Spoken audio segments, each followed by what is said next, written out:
Hello everybody, I'm Brian Holland from the World of Darkness team at Paradox, and welcome to the Vamily Holiday. Tonight we are playing a one-shot called Wedding Night, and we're featuring some of the new clans, all of the new clans from the V5 Companion that you can download right now for free as a thanks from us to you, the World of Darkness community. And I'm joined by a veritable coterie of players tonight, and we're so stoked. Before we jump into introductions and everything, I do just quickly want to talk about Direct Relief. So we're raising money. You can see below we're raising money for Direct Relief. They're a humanitarian aid organization. They're active in all 50 states of the US and in more than 80 countries. They have a mission to improve the health and lives of people affected by poverty or emergencies without regard to politics, religion, or ability to pay. And we are specifically raising money to help people that have been affected by COVID-19. No matter where you are in the world, COVID-19 has probably affected you in some way, and there are the vast majority of people have been affected in a profoundly negative way. So if you can donate anything at all, we'd really appreciate it. We have already gone over our goal, but anything more would be super helpful, and we'll definitely shout you out in the chat. So now, where are we at? Oh my gosh, starting with Luna in the corner. I'll get everybody to introduce themselves and their characters, and because this is everybody's World of Darkness, I'll also get you to let everyone know that what your character's pronouns are. So Luna, Martyna, tell us who you are and who you'll be playing tonight. Hello, hi, I'm Outstar, also known as Martyna, also known as Outstar. It depends. But anyway, I'm going to play at Tzimisce today, and her name is Luna. It's a she, her, and she is very much into internet and into spiritual blogging, into spiritual podcasting, into new age stuff. And she spends most of her time either browsing the internet, moderating multiple forums, and trying her best to get all of the posers out of that internet space. But also she spends plenty of her time trying to craft herself into a little bit more of a form that she imagines her in her head. She's very much tied with her green aura, so that's why she's pretty much green, although it can still pose as a makeup when she goes out on the streets. Mm-hmm. A very modern Tzimisce, a modern dragon, as it were. We'll certainly be excited to see what's going on. Next up, we have our resident Ravnos, Kwame. Hello. Oh, hello. Hi, my name is Omega Jones, also known as the Critical Bard. I'm an actor, vocalist, hot mess incarnate. I've worked with people like Critical Role and other people, things. I do too much, honestly. And today I will be playing Kwame Adeyemi. He is known as the Spider. He is, yes, one of the Ravnos. He is a wanderer, obviously, but he is a wandering storyteller in the sense that he likes to go around and do as he can, when he can, however he can, with no chains, just enjoying life as much as possible. Who knows? He might know a friend or two. He might do things for others if it fits his aura. But for the most part, he just enjoys. And yes, that is a spider on top of his head. Yes, he knows. Yes, it will bite you. Mm-hmm. Very, very cool. Oh, God. I every time I read one of the new clans in the Companion, I'm just like, they're my new favorite clan. But then I read the next one and I think it all over again. I just go completely cyclical. Maybe by the end of tonight, I'll have finally made a decision after seeing some of them in action. But last and certainly not least, we have the aptly named the Death Surgeon. I like that you put the in there, even though it was awkward. Full title every time. Hi, I'm Josephine McAdam. I will be playing the Death Surgeon, Salubri. They use they, them pronouns. And, what do I say about them? They're elusive. No, there is no third eye under there. I don't know what you're talking about. I'm terrible at intros, so this is me being completely unprepared. And you can find me, you may know me as Eva on LA by Night, and a few other things and shows and some horror movies on Shudder. I'll also be playing an Inquisitor in Vampires of Pittsburgh tomorrow. who's an absolute psychopath. So Oh, I'm sure your Tremere fans have no problem at all with you playing a Salubri. That's not a problem. It's all good. All right, so tonight, wedding night, we find ourselves in San Antonio, in Texas. Now, San Antonio was once a bastion, like many cities in North America, of the Black Hand, the Sabbat.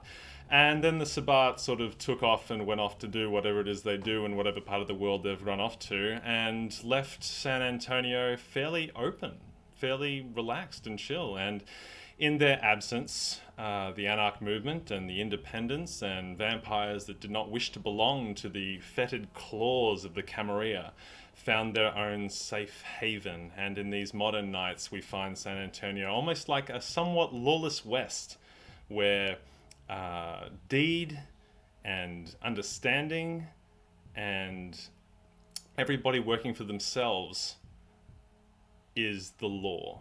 And this is how things sort of operate. There's a weird sort of symbiosis happening with the free vampires of San Antonio, as they refer to themselves. But it is very tenuous. For 45 minutes drive up the I-85 down the San Antonio-Austin corridor is the city of Austin, which is a proud Camarilla city ruled by an iron fist by Prince Estelle. She is a truly hardline Camarilla prince. She is very, very strict. She's taken the threat of the Second Inquisition extremely seriously. And San Antonio sits at her doorstep like a slight on her face. So there is a little bit of tension between these two places.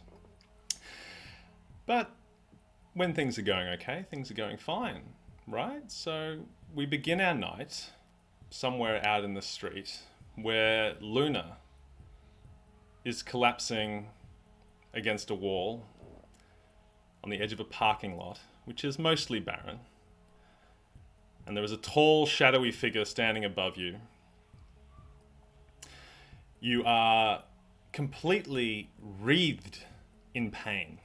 Pain like you've never experienced it before. It's something like up your chest, around your throat, down your left arm, so profoundly down your left arm. And it's so strange because this person only sort of pushed you by the shoulder. Something dark and twisted escaped out of them and burned your flesh. And you are so aching. And looking down, you're seeing these black tendrils, marks pulsating under your skin, causing undue trauma to the undead muscles in your body. And this person, this somewhat unnamed assailant, spits at your feet and simply says, "That's the last time you ban me from any Reddit sub-forum, you stuck-up bitch." Turns on his heel and begins to saunter away, leaving you in rabid pain. Luna, could you please make a rouse check? I'm going to make a rouse check right now, and that is a success. Okay, so you're going to begin on hunger 1. You've got your hunger set to 1 for now. Now, Luna, this attack sort of really came out of nowhere tonight. I mean, you might know what this person is referring to, but you're really, really quite haggard. Could you please take 4 points of damage? Doing it right now. Yes, right now. Superficial damage. Superficial damage, pardon me. Not aggravated, not quite yet. Okay. But the tendrils are moving. What would you like to do? It's point of note, your left arm is sort of twisted around the wrong way, possibly dislocated. This is not a very good way that I'm looking tonight, and I do not enjoy that. Is my oppressor somewhere still around me, or are they gone now? They turned on their heel and began to walk away, like they were just sort of giving you a real hard time, and they're sauntering off. I wouldn't say not without a skip in their step, but I am figuring out whether I can still employ a little revenge, but I assume that the pain is a little bit too big to restrain them. Look, it's pretty full on. It's only really when you move. So if Luna attempts to sort of stand up to try and exact any sort of revenge, the pain sort of begins all in you, and it's like you can feel these black tendrils still crawling under your skin like snakes tightening around your bones. And while the damage physically isn't that bad, it's something very strange and quite overtly masquerade-breachingly supernatural is happening to you. Something you've certainly never experienced before in your spoilerifically short unlife, we'll say. Don't want to reveal anyone's generations just yet. I would like to call to the person that is like slowly walking away from me and just say, "Hey, asshole!" Yeah, trying to what? get his icon. Again? He turns around. What? He turns around. I would like to use Mesmerize while looking him straight in the eye. You certainly may. Attempt to do so is what I'm meant to finish that sentence with. All Flash, right. that can I do my commands now? You certainly may. You're mesmerizing? Flash that small dick of yours to a crowd of people, you bastard. All right, can you make, well, because your opponent is a vampire, can you make a manipulation plus dominate roll, please? Absolutely. Not looking good for our La Sombra friend. It is not looking for me, but I would like to spend my willpower. Okay, to you may do reroll. so. That will be 4 successes. Oh, yes, definitely out doing it. What was the command again? Remind me? To flash his small dick in front of a crowd of people. His face contorts because he knows what he's about to do is outside of his control. He puts a hand on his belt buckle and another on his fly and turns abruptly and strides very, very purposefully towards a very nearby crowded bar. Depending on how long you wait, you'll hear a few cries of both horror and hilarity to come out of the bar very, very soon. But the shame he's about to feel might be not quite undo the shadowy, weird bone snakes that are crawling under your skin, but it's something. It helped relieve the pain, at least a little bit. So that's great. I don't feel very well though, and it seems like I'm not looking very great. Could I do something to fix this damage myself very quickly, or is it not that easy to do in my particular? Probably not going to be that easy to do. Now, you do know of somebody who might be able to help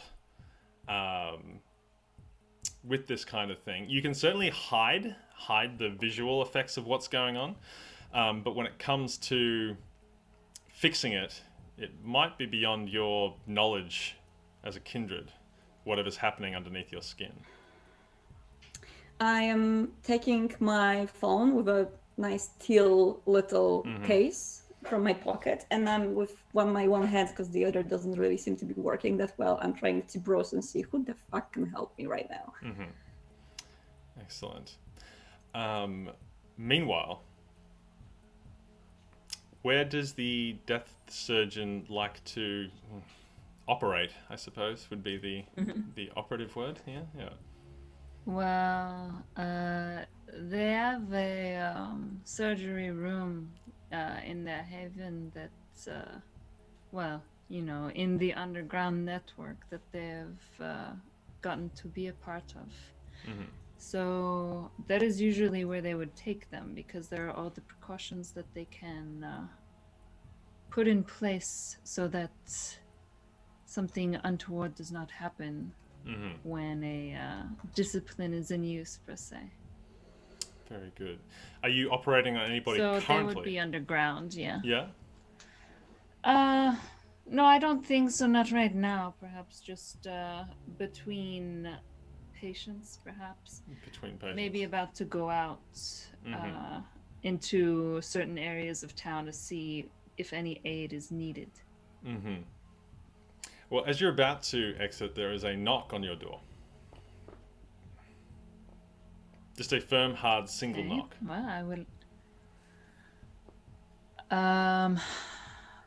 On the surgery door? Yes. Or like at the yes. Okay. Well, I will go and I will open a slot and just look through and see if there's anyone there.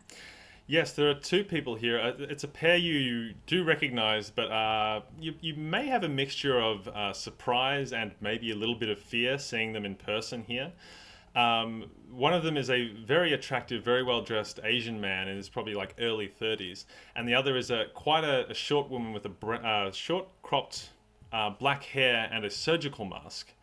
You know, the woman is Dr. Yana, a Nosferatu information dealer, the former primogen of Austin, who defected some years ago and is now operating in San Antonio. And she works somewhat closely with you, but most of the time over the phone or very rarely in person. You've only met her in person once or twice. The other man, his name is David, and he is her ghoul, a sort of attaché. He smiles at you through the door. Dr. Yana, to what do I owe the pleasure? And I will open the door because I trust her. Mm-hmm. I open the door for them to come in if they would like. Mm-hmm. So it's important to note Dr. Yana, the shorter person, the woman who is wearing a surgical mask that covers her nose and mouth, i.e. wearing one correctly. When she speaks to you, it just makes a strange sort of combination of click, hisses, and snortle sort of noises. To which David sort of looks at her and nods, and then looks to you and smiles. He says, well, we hoped that we weren't coming on too short a notice, although I realise now that we just sort of walked up. He looks to her and she continues to make noises, like talking to you, and he looks back to you. And he says, we have a problem which is sort of struck up overnight, and we need to be dealt with very, very quickly and very, very stealthily. Of course. What can I do to help you? Well, there's a few things. We need to get into Austin. Dr. Yana continues to make clicking and hissing noises. She walks over to do you have like a surgical table or like a dental chair or something like that you operate on? It's like a chair and has straps to keep people down. I make sure when I'm speaking that I only look at Dr. Yana, actually, even though it's the ghoul speaking. Yes, and she is looking at you, and she continues to talk as if she doesn't have to be translated, essentially, from whatever it is she's speaking. It's some sort of monstrous noise coming out of her throat. She perches up on your surgical table and sits, and her legs swing back and forth. And she speaks using mannerisms in a very sort of casual tone, while David's formality seems to make up for some sort of lost pretense. Do you still know that Ravnos, the one who was coming through here, the one they call a spider? Yes, it has been a little while, but I think that perhaps they are in town once more. Right, yes. So we need somebody to be able to get in and out of there sort of quickly and subtly. It does seem like the perfect one to call, of course, yes. Exactly right. We don't have any of these sort of connections. We haven't met them. I see. Yes, I'm sure that we could do something, perhaps to contact them. Let me see if there's anyone else who can do that for me. I try not to go out much, as you know, or for these purposes, but for you, I will do anything, Dr. Yana. Strange, thank you. Yana nods, and perhaps she's smiling under her surgical mask. It's hard to tell. Meanwhile, where does the spider find himself tonight? He's honestly, it's hard to track him just because he's always on the move. But he never seems to have an agenda unless he outwardly shows that he has an agenda. So tonight he's probably honestly just like strolling through. He's a people watcher, so he's probably like in a park or on a sidewalk, you know, those street performers who kind of just chill. He's not really performing, though, just kind of watching. Very, very much just understanding what once was as far as being human. Not matters to him anymore, but he's still intrigued by all the stories that people tell, even when they're not speaking. So probably right now he's in some form of park, sitting on a bench, his hand twirling, as his little spider friend is just kind of wandering around. He places it on his neck as he chills and takes it all in. Very cool. How hungry are we tonight? Can you make a rouse check for me? Not sure. That's a success. That's a success. So you're just at level 1 hunger, which is the accepted default level of hunger most vampires unfortunately experience at all times. Yeah. So you're doing relatively okay, and it's not necessarily a boring night, but it is a quiet one. The street performers that are normally here this time of night are not here. It's getting on. It's a little bit later, so some of the families that might come here, in the early evening, have sort of headed home, and we're starting to get to the point where we're being replaced by the youths, the young ones who come in and drink beer and sort of hide under the shade of the trees that protect them from the street lamps. Where they might neck around the corner and just sort of chill out. So it's good people watching stuff, but it is getting a little boring. If only something is going to spice up your night. It's hard to say. Luna, how are we in the parking lot right now? Who have you thought about calling?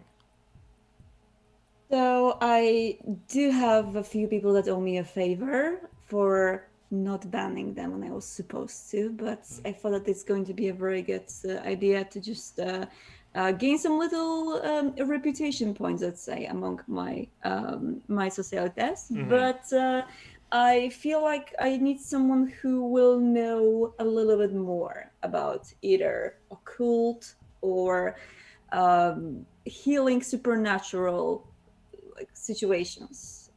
Especially as I do not really know that many other kindreds. Or at least those that I do know, I would never call. Yes. So, who am I seeing on my contact list that would be appropriate for such a test?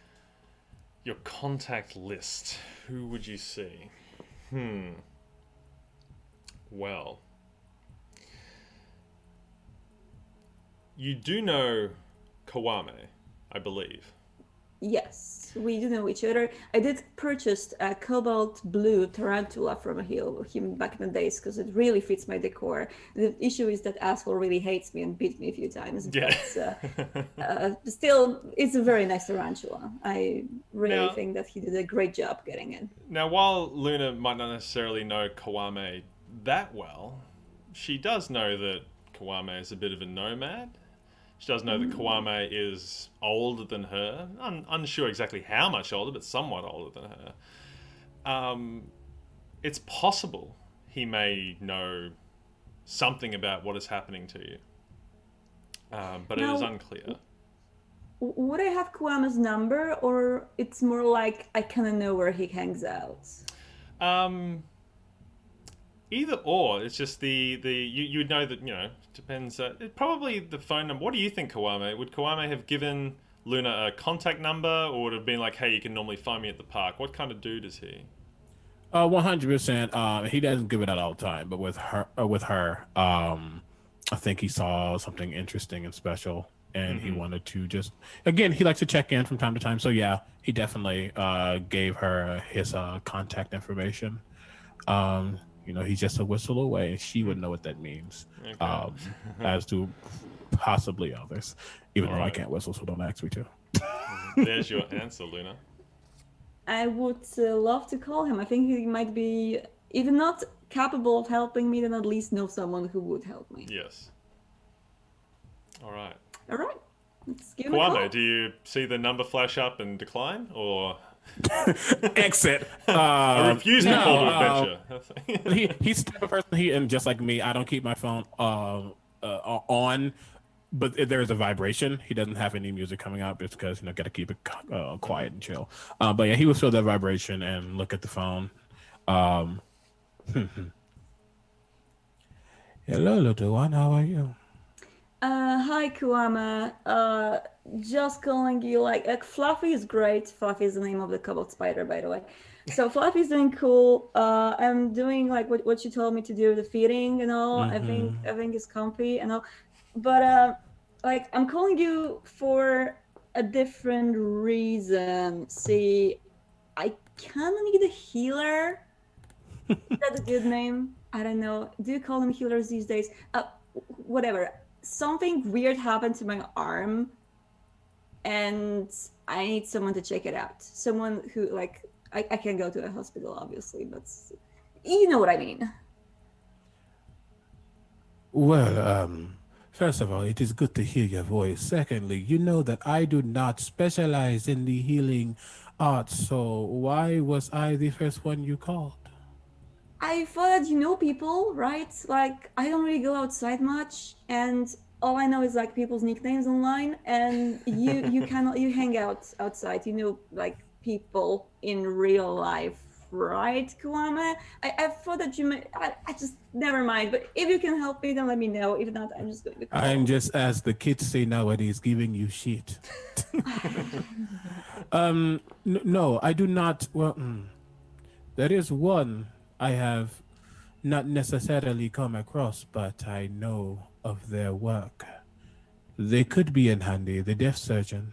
Have you heard of them? That's the coolest nickname I've heard. No. What about him? Well, they are, from what I understand, they are very good at what they do. Should I introduce you? Oh, well, as you say, you don't know anyone, so I could leave you along as well. It's up to you. I will owe you, and I will make sure that Fluffy is getting some like extra food this month. What about that? You know I have a soft spot for spiders, so fine. Meet me. You'll know where to find me. Listen, in the wind. I will contact the deaf surgeon myself beforehand. Okay, thank you, Kwame. See you there. Don't undie. Is that the thing? No, it's not the thing. Goodbye. Click. Bye. All right. So She's not very happy as she turns off the phone because that means she knows more or less where Kwame is, but that means walking through pre-crowded areas, and she doesn't look that great. So she needs to conceal herself somehow. So luckily she's got a lift discount, 10% off the next 5 rides. Well done, no free ads, but you can make it there somewhat reasonably. Bearing in mind the storytelling time-space continuum, are you meeting Kwame at the park? Yeah, I'm going to look for him while trying to put my coat closer around myself for not for anyone to see that I'm not at my best currently because the rumors are going to spread. Horrible gossip. Luckily in this park there's no one else but the aforementioned youths at this point, and they're not unlike spider situations, more scared of you than they are of them, or however that goes. Anyway, than you are of them, exactly. Now, Kwame, when you see Luna coming towards you, what are your thoughts? How are you concealing your tendril arm, for want of a better term? I imagine that she has a black coat, which is like gradienting from black to teal, to like super strong teal at the bottom, and she just tacks it underneath to make sure that it's absolutely not visible, and she just looks around to see whether Kwame is somewhere nearby, trying her best not to pass any of these young people who are around in here, because she does realize that she kind of looks like a weird cosplayer, and this doesn't make for very nice encounters at the middle of the night in the park. So yeah, she just looks around. All right. And you would see me next to, I would have gotten up from this bench, gone to like a more shadowy area. Though I don't obviously stay in the same spot every day or whatever, there are certain spots I like to frequent when I come back. And you would know to meet me there. And seeing you would definitely hear a chuckle, first and foremost. Thanks, Kwame. That's very nice of you. I don't know if he was nice, but that's not the point. What happened to you? She looks around, making sure that no one is looking, and she takes her arm out of her coat and shows whatever is there to Mr. Kwame. At first, have I ever seen anything like this before?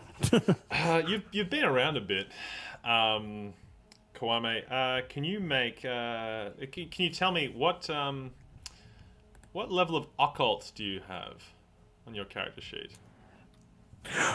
0. 0. Very good. What level of intelligence do you have? 2.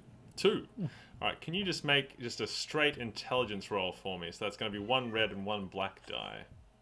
Mm-hmm. This will see if you get any additional information into what you will probably already know.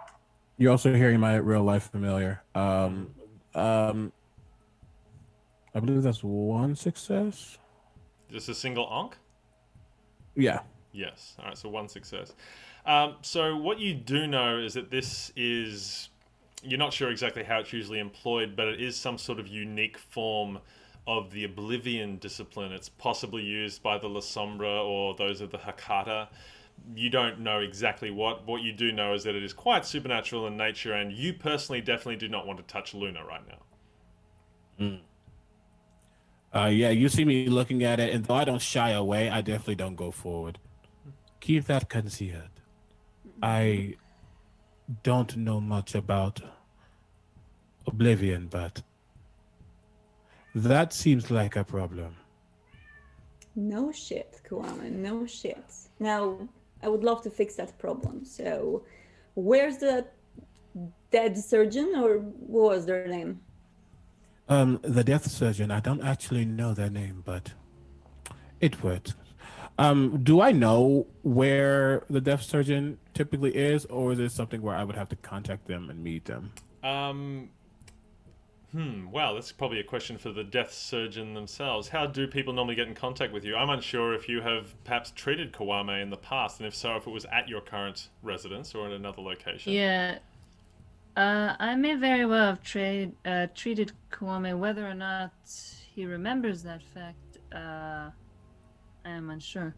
But I imagine that there is a network of Nosferatu. You never know when they are around and listening. So I think that perhaps if we think that they are nearby, there's a chance that it could just make it through the grapevine back to me that someone needs help. Otherwise, there are contacts via the Nosferatu. It would not be directly to the death surgeon themselves. But, you know, a little line of people that make it to me. Little lines. It's also up to Kwame how he would like to proceed. Listen, Kwame, we need to, I would really appreciate if we hurry with this because I have a live stream tomorrow and this needs to be fixed until then, okay? I just smile, and it's that smile where it's like I'm doing you a favor, don't piss me off, so I will leave you to die, because I would. No disrespect to you, but that's just in general. But he says, "You're lucky I have nothing to do tonight. I'm sure someone is around." As far as Nosferatu goes, just people just might be around this area, or is it like a web of people, as Kwame would say? It's perhaps, but I imagine that there is a contact that you know, a Nosferatu probably, that has a direct That's what line. I figured. You know? Yeah. It's a dude named Simon who likes to hang around the sewers. Say that one more time. It's a dude named Simon who likes to hang around in the sewers. I will say, follow me. Well, if you can. Sure. And I will head towards where I know Simon to be. Usually not too far away. He does like to keep a haunt, a few blocks walk or something like that. He's hanging out dressed in a pair of like Adidas sweatpants and a very, very sort of discolored and stained University of Texas at Austin hooded sweatshirt. He's covered in warts, and his jaw is sort of distended and sort of sideways. And he's eating what appears to be popcorn chicken from a nearby Popeyes or KFC or whatever it is they have in Texas, I'm unsure. Appears to be eating is the operative sort of term here. And he upnods when he sees you. Hey, Kwame, how you doing? It's been a minute. Oh, I'm fine. Yeah. As I step aside and show Luna.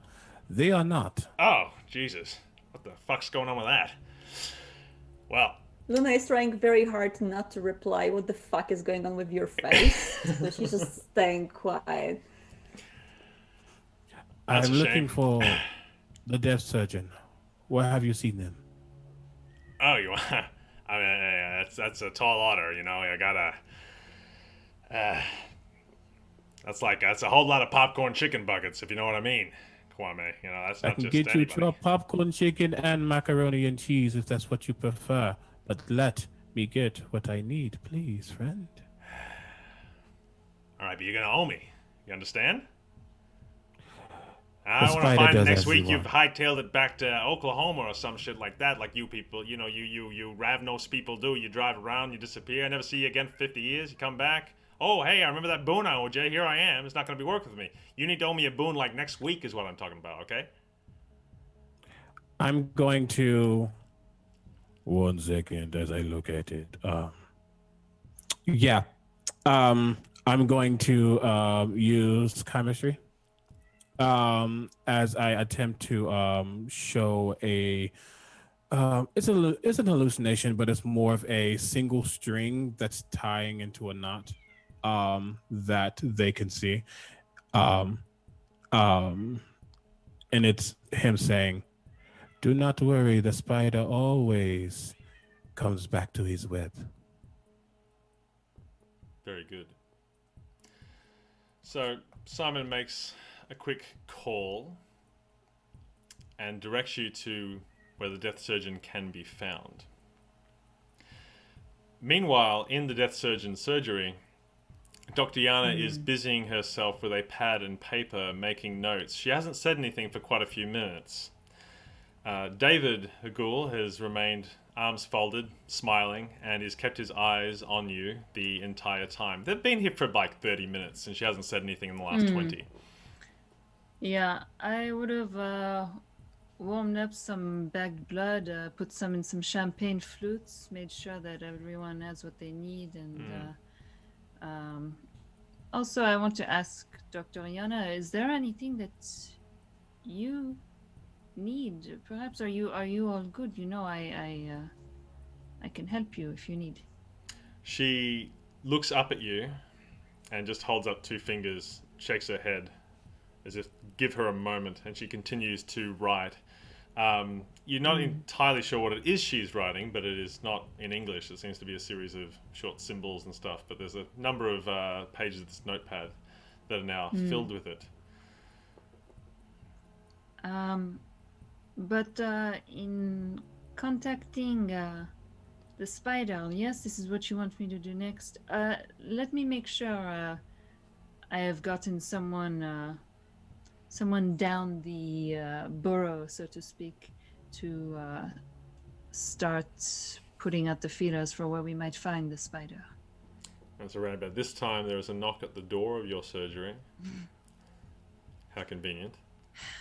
So many people tonight. Yeah. Okay, I go over, do the same thing, open up the eye slot.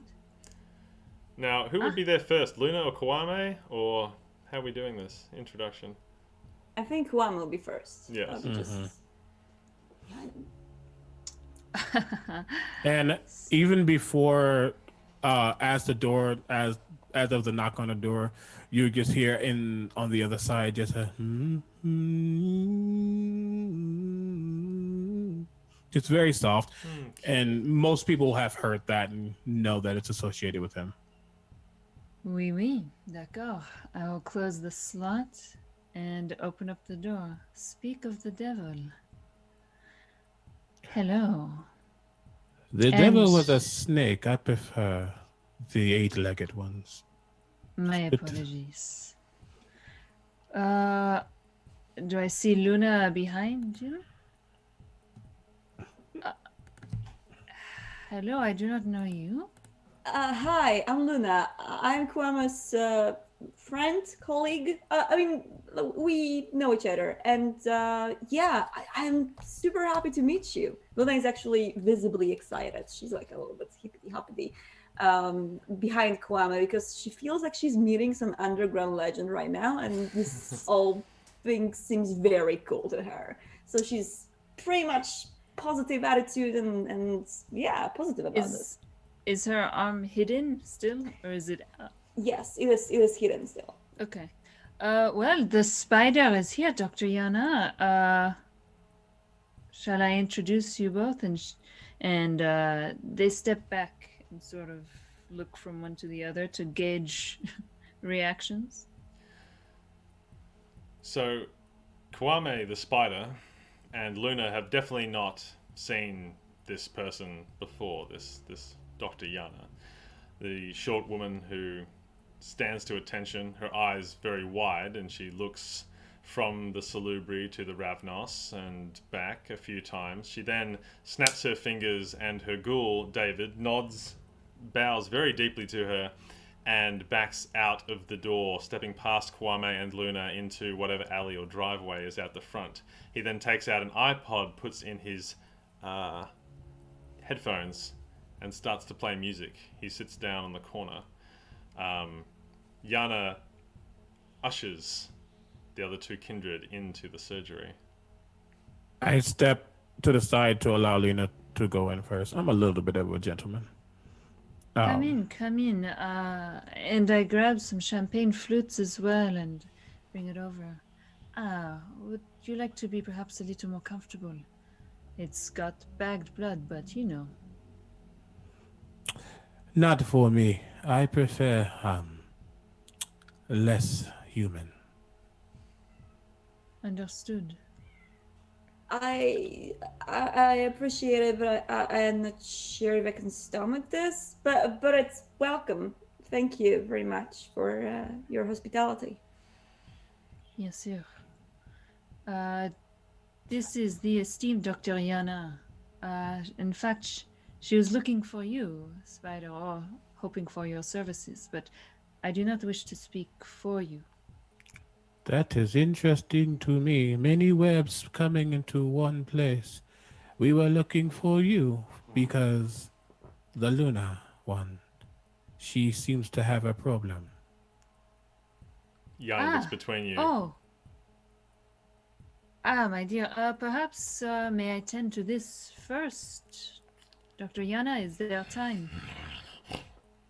She nods and points quickly and then turns her head as if she's in disgust. But she pointedly does go to the door of your surgery and locks it and keeps her hand firmly planted on the door, almost as if she's worried that the lock won't be enough. Yes, I then ask the spider, would you mind, there is a waiting room. There's like a glass, reinforced glass where you can see through, but it's locked and in a separate area. Oh, I do not mind at all. Do what you must, and then I guess we will find out what you need me for.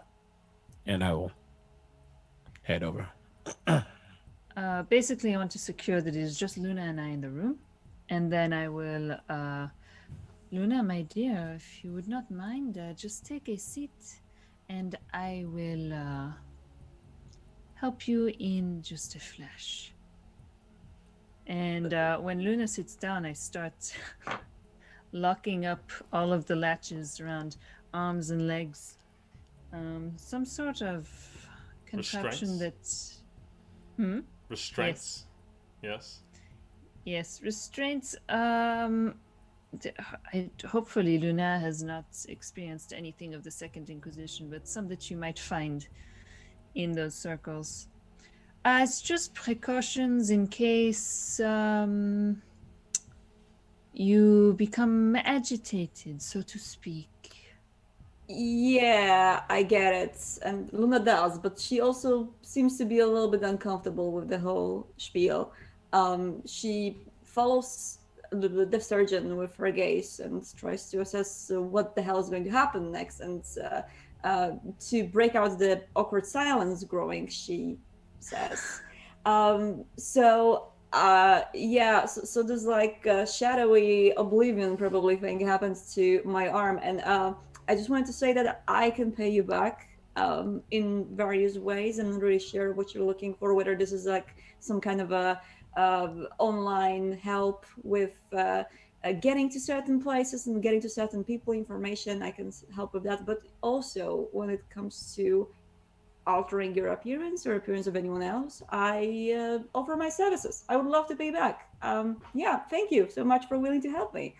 Oh, that is very kind, and I may yet call upon your services. But do not worry, I tend to not ask more than what one can give. And At this point, Yana at the front door, who's been watching you over the rim of her surgical mask, very abruptly walks out of the surgery and into the waiting room where Kwame is. Please continue, though. First, I would like to use. I'm not even sure how to pronounce it. Obia? How do we I say think it? it's Is it Obia? Yes. To make sure that Luna is as calm as can be before we move forward. Okay, so Obia is the Salubri's ability to relax the mental and emotional turmoil or stresses of their target by using a sort of outward press of fortitude. So we'd probably just call that just a rouse check. Seeing as Luna, I think Luna's pretty willing here, so I'm not sure if we'll need a roll, but make a rouse sure. check to begin with. It's just so that she's not, too Yeah. worried or scared about what might happen, since this may be the first time. Yeah. Yes, exactly. I just do get relaxing a bit. hungrier. All right, so your hunger increases by 1. Now, Yes. how does Luna, how does the deaf surgeon hide the Yes, thing? because the death surgeon is using a discipline. It is only is it level 1 or level 2? It's a Level- level. It's a level 2. It's a level so 2. So depending on how they are hiding it, it'll just be a bit of a trickle. If it's bandaged, it might redden a little bit. But if it's not properly covered, there might be just maybe like a sweat bead sized trickle of blood down their forehead. yes, it will be covered and does have a bandage of sorts, but there might still be some trickling that you see. That's why the Wait. restraints are in order. Would I be able to smell it?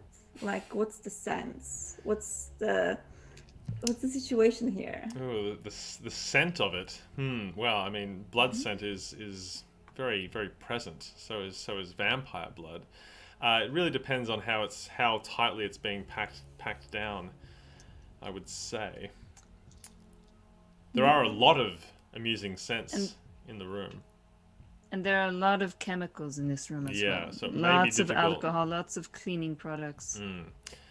Unless I missed something on Luna's sheet and she has an Auspex or something like that for heightened senses. I don't know if she'll be able to smell just a small trickle or the beating blood.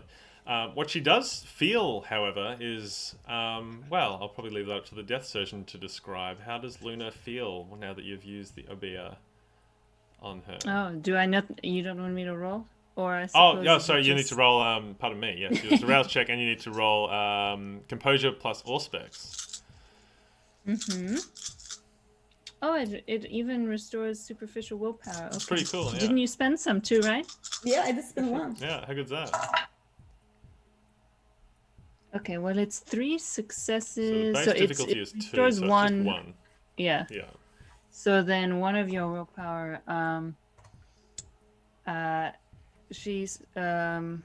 Luna will feel, the death surgeon sort of leans close and says, "It seems that you've had a very tough and perhaps exciting night, and now it's time maybe you just relax a little. Let yourself recover. You are safe here. You're with friends. And do not worry, you'll be feeling much better very soon." And they'll continue with Valerian. Which is Next. the other special Salubri power, Mm-hmm. which focuses less on the emotional damage and more on physical trauma. So this will be another rouse check. Yes, I'm getting hungry right now. Luckily, we are in my haven that is packed with blood packed packs. with blood. So Yes. So I did get hungrier with that Oh, one. so we're at level 3 hunger. What a great start. to the evening. And then a intelligence plus fortitude roll. Okay. Base difficulty 2. Okay.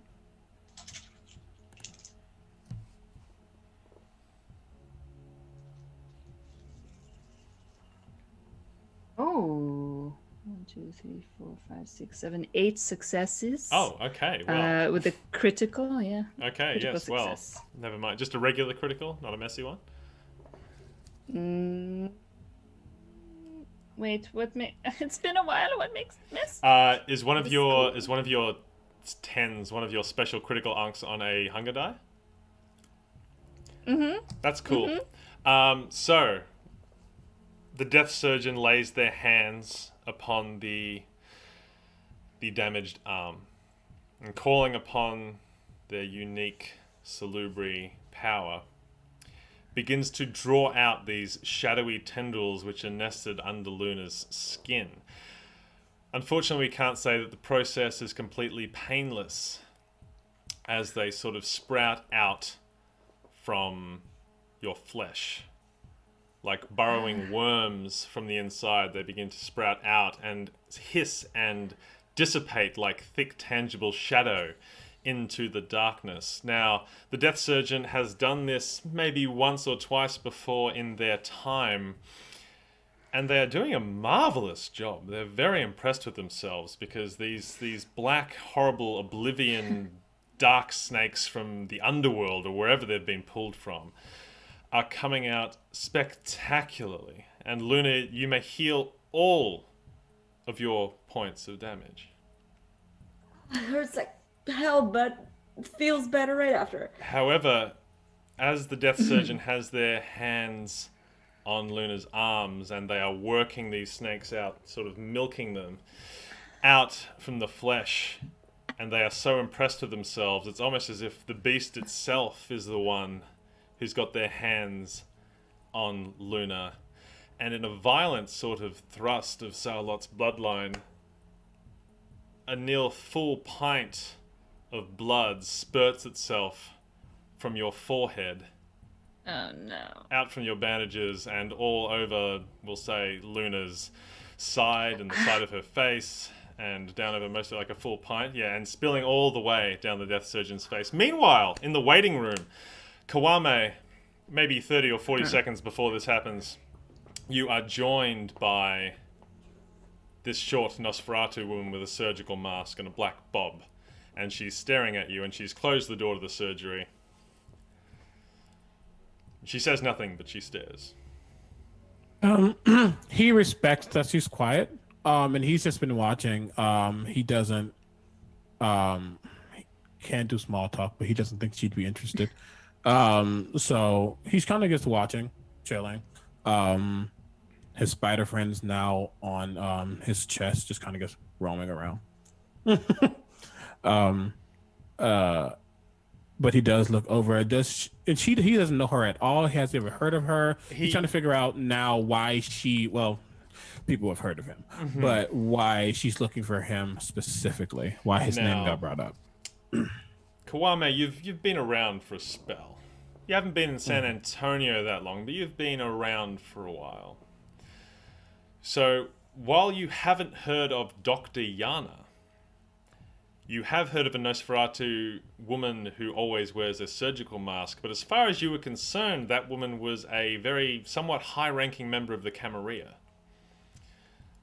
So it's strange now to find her in this quote-unquote anarch utopia staring at you very intently, and she pulls her surgical mask down to reveal not a mouth and jaw, but rather a cylindrical leech-like maw, which is sort of dripping and drooling and pulsating with fangs all down the middle. And it pulls up from the inside of her, almost expanding and widening out. And deep within it, right at the base of this sort of moist, fleshy cylinder, are two very almost human-like lips. And it's a lot of strain, but she looks at you and she breathes deeply, a thing that kindred often don't do, and says, "You are the spider. Is that correct? You have heard of me. You know how to get into Austin quietly without the ivory tower seeing you. If I don't want them to see me, they don't. Very well. You need to go into Austin, and you need to find someone and bring them back to me. Nobody can know, and I mean nobody, not even my ghoul. Do you understand me? He looks back out at before all this flirting happens, obviously. You kind of watches, and he says, "You say the word need, as if it is my obligation." It is your obligation. And why is that? As he looks back. Because you reside. And why do? Go ahead. What? Speak. Quickly, speak. I do not know you, but I know of you. Why are you here? I operate here in San Antonio. I need you to help, and it is your obligation, because you reside here too. The person we need you to bring back may compromise our entire way of life here, should the Camarilla get hold of them. If you enjoy your freedom, if you enjoy staying out of Princess Stell's horrid clutches, then you will do as I ask. It's at this point through the glass you see a spurt of blood, and I assume Luna's very physical reaction, or auditory reaction perhaps. How does Luna respond when this happens? I assume that blood falls straight into my mouth, and I assume that the effects of Obia... Sam Raimi style. Oh, right in the mouth, yeah. And I assume that the effects of Obia are basically not on anymore because of the pain that Funny if she we had to played endure. Obia like she's just really high and this is totally cool, but no, it's not the case. Very stressful. Delicious blood though. Quite delicious. Delicious. I'm actually wondering, because Luna has occult free dots, and would she know about Salubri? I know that they are super rare these days, but Let's find would out. They are us? extremely rare. Can you make an intelligence plus occult roll and try your best not to get a messy critical? I just have one hunger, should be fine. Yeah, should be fine. Let's Famous last words. see. I have a bestial failure. Your bishop. Yes. All right. Geez, that's not great. I'm cleaning up in the background, by the way. I'm like Quickly, with one hastily hand on your cleaning forehead, through yeah. this. So, yeah. Sorry. I have a proposition for the ST. I was going to say compulsion. the compulsion, but what were you going to say? Yes. So you're going to do? Yeah. Yeah, I will. the clan compulsion. Okay, the clan Right. compulsion, which I very much like. I'm going to let the player decide what item or what it is. But first of all, you are you are very knowledgeable in the occult. 3 dots. That's like a professional level of occultism. And Luna, that's like her whole deal, right? So how, when she's a vampire, she's never heard of this particular phenomenon is very, very frustrating. So she's going to have to slake her, her pride by laying her hands on claiming possession of what? The Tzimisce bloodline curse is unique. She has to assert some weird sort of boomer-style land-owning dominance over some sort of item here. So what is it going to be? I want her as my friend, I want her. She's important. She's great. Whatever she is, befriending her and like basically having her in my clutches, in my dragon's grasp, is going to elevate me socially, very chill, elevate my new reputation, age elevate dragon. everything. I need her. Okay. Her. All right. We'll come back to that in one moment. The Death Surgeon, how is the cleanup going? How are you feeling right now? I am very embarrassed. I'm still impressed by my handiwork because I think I did a good job. did do a great I'm very job. embarrassed. I have all the cleaning supplies, and I hit a bell where a human friend, a door opens and a human friend comes through, but they are blindfolded. Mm-hmm. And they come through, and I put the cleaning supplies in their hands, and I say, "Quick, quick, quick! I need you to clean." And I put them in the direction of the chair, and they've done this before. Yeah.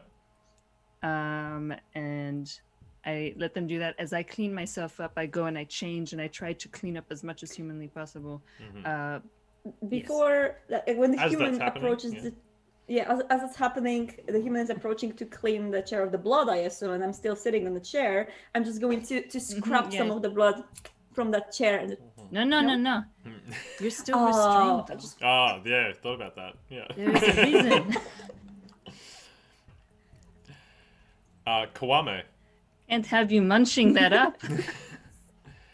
trying to get a little bit more of that on my tongue. It tastes so good.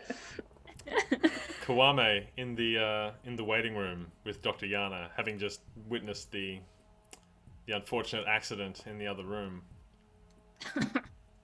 He's seen interesting things. This is another story to tell, but he merely takes it in, amused. If you say that I must, and you believe that your words are true, then sure, let's have some fun. Yes, good. But you must leave very soon.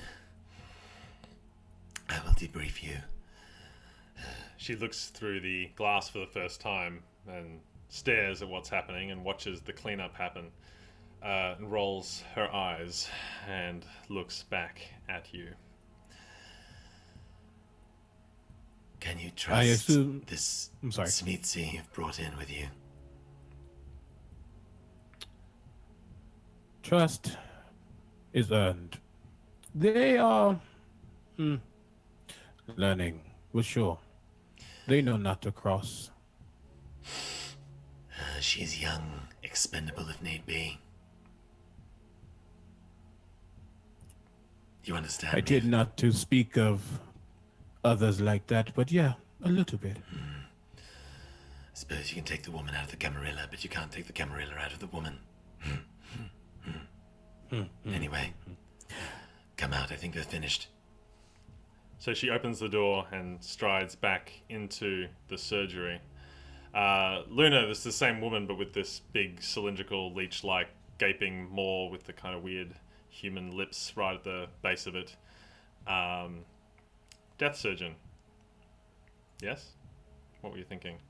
How are we going? May I, I don't know the intricacies of how this power works. Is there a way with the forgetful mind that I can get Luna to forget all of the blood that spurted out of my head a moment ago? Ooh. Maybe. Forgetful mind, that's dominate, isn't it? Yes. Right. You will be a contested role, although it will be particularly difficult given... Oh, I suppose it won't be difficult. The compulsion will still be there. Luna just won't necessarily remember where it came from. If you would like to try Forgetful Mind, that's going to be another rouse check, though. Yes. It's fine. Let me find what that one asks for. What's Oh my the goodness. contest there? Yeah, I'm trying to find the... It is manipulation plus dominate versus intelligence Oh, do you plus have it? resolve. Okay. Good. Rouse check Good. first. Yes. Is there a rouse? There's a rouse. There is a rouse check for it. Please don't fail. Oh, finally, I passed. Finally, Very good. Finally. So you stay at 3 hunger. Very well. Yeah. Okay, so you said it's dominate plus manipulation. Dominate plus manipulation versus Luna's intelligence and resolve. If you win, every point of margin will allow you to add or remove a memory. Okay. I got 4 successes. Luna, have you I rolled? got just one. Just Yes, one. just one success. Do you want to use any willpower? No, not No? this You're time. good? I don't think she would be that much prepared for it. All right, so 3 margin is definitely more than enough to get Luna to forget the whole eye blood spurt Yes. thing. I'm hoping, yeah, the surgery just went totally fine. There was maybe a little blood. There was, blood is surgery, but everything's cleaned up, and Yeah. it definitely was not from her head, their head. Yes. Very good. Okay, so that's literally what she thinks right now. It was definitely not from her head. Yeah.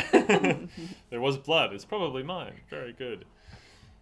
Yes. Luna just shakes it off, and like she realizes that she is healed and she feels very, very good. But she also feels extremely possessive of this surgeon right now. But she kind of tries to put a logic to it in her head. It's probably because she did such a good job. And it's amazing to have a friend like this. It would be great to befriend them closer. Remember they, them. They, them. I apologize. Yes. You're good. Is Luna doing anything to demonstrate this? Newfound. She's just following the deaf surgeon with her gaze currently, and she is trying to assess what they're doing currently, and trying to find a good moment to strike, let's say, but not strike in a way of attacking, but strike in a way of maybe starting a conversation, getting to know the person better. So Yeah. Well, Yeah. I think. Sorry. Oh, and I was just going to say, I think the death surgeon is immediately in the fridge grabbing some blood packs. Yes. So probably At enough this to slake moment. 1 point of hunger, I would say. So you can go ahead and adjust that. Okay. Kwame was just watching Luna. Is it obvious that there's been a somewhat of a change in their demeanor right now around people, other than, she's always been interested in stuff, but she seems almost too interested right now. she doesn't move her eyes from the surgeon, but there's nothing else that would clearly indicate the compulsion right now. I think it's just her very much focused on, very, very interested in the surgeon. You could think it could be quirky. I don't know, maybe some insights. I'm not sure what Kwame insight is.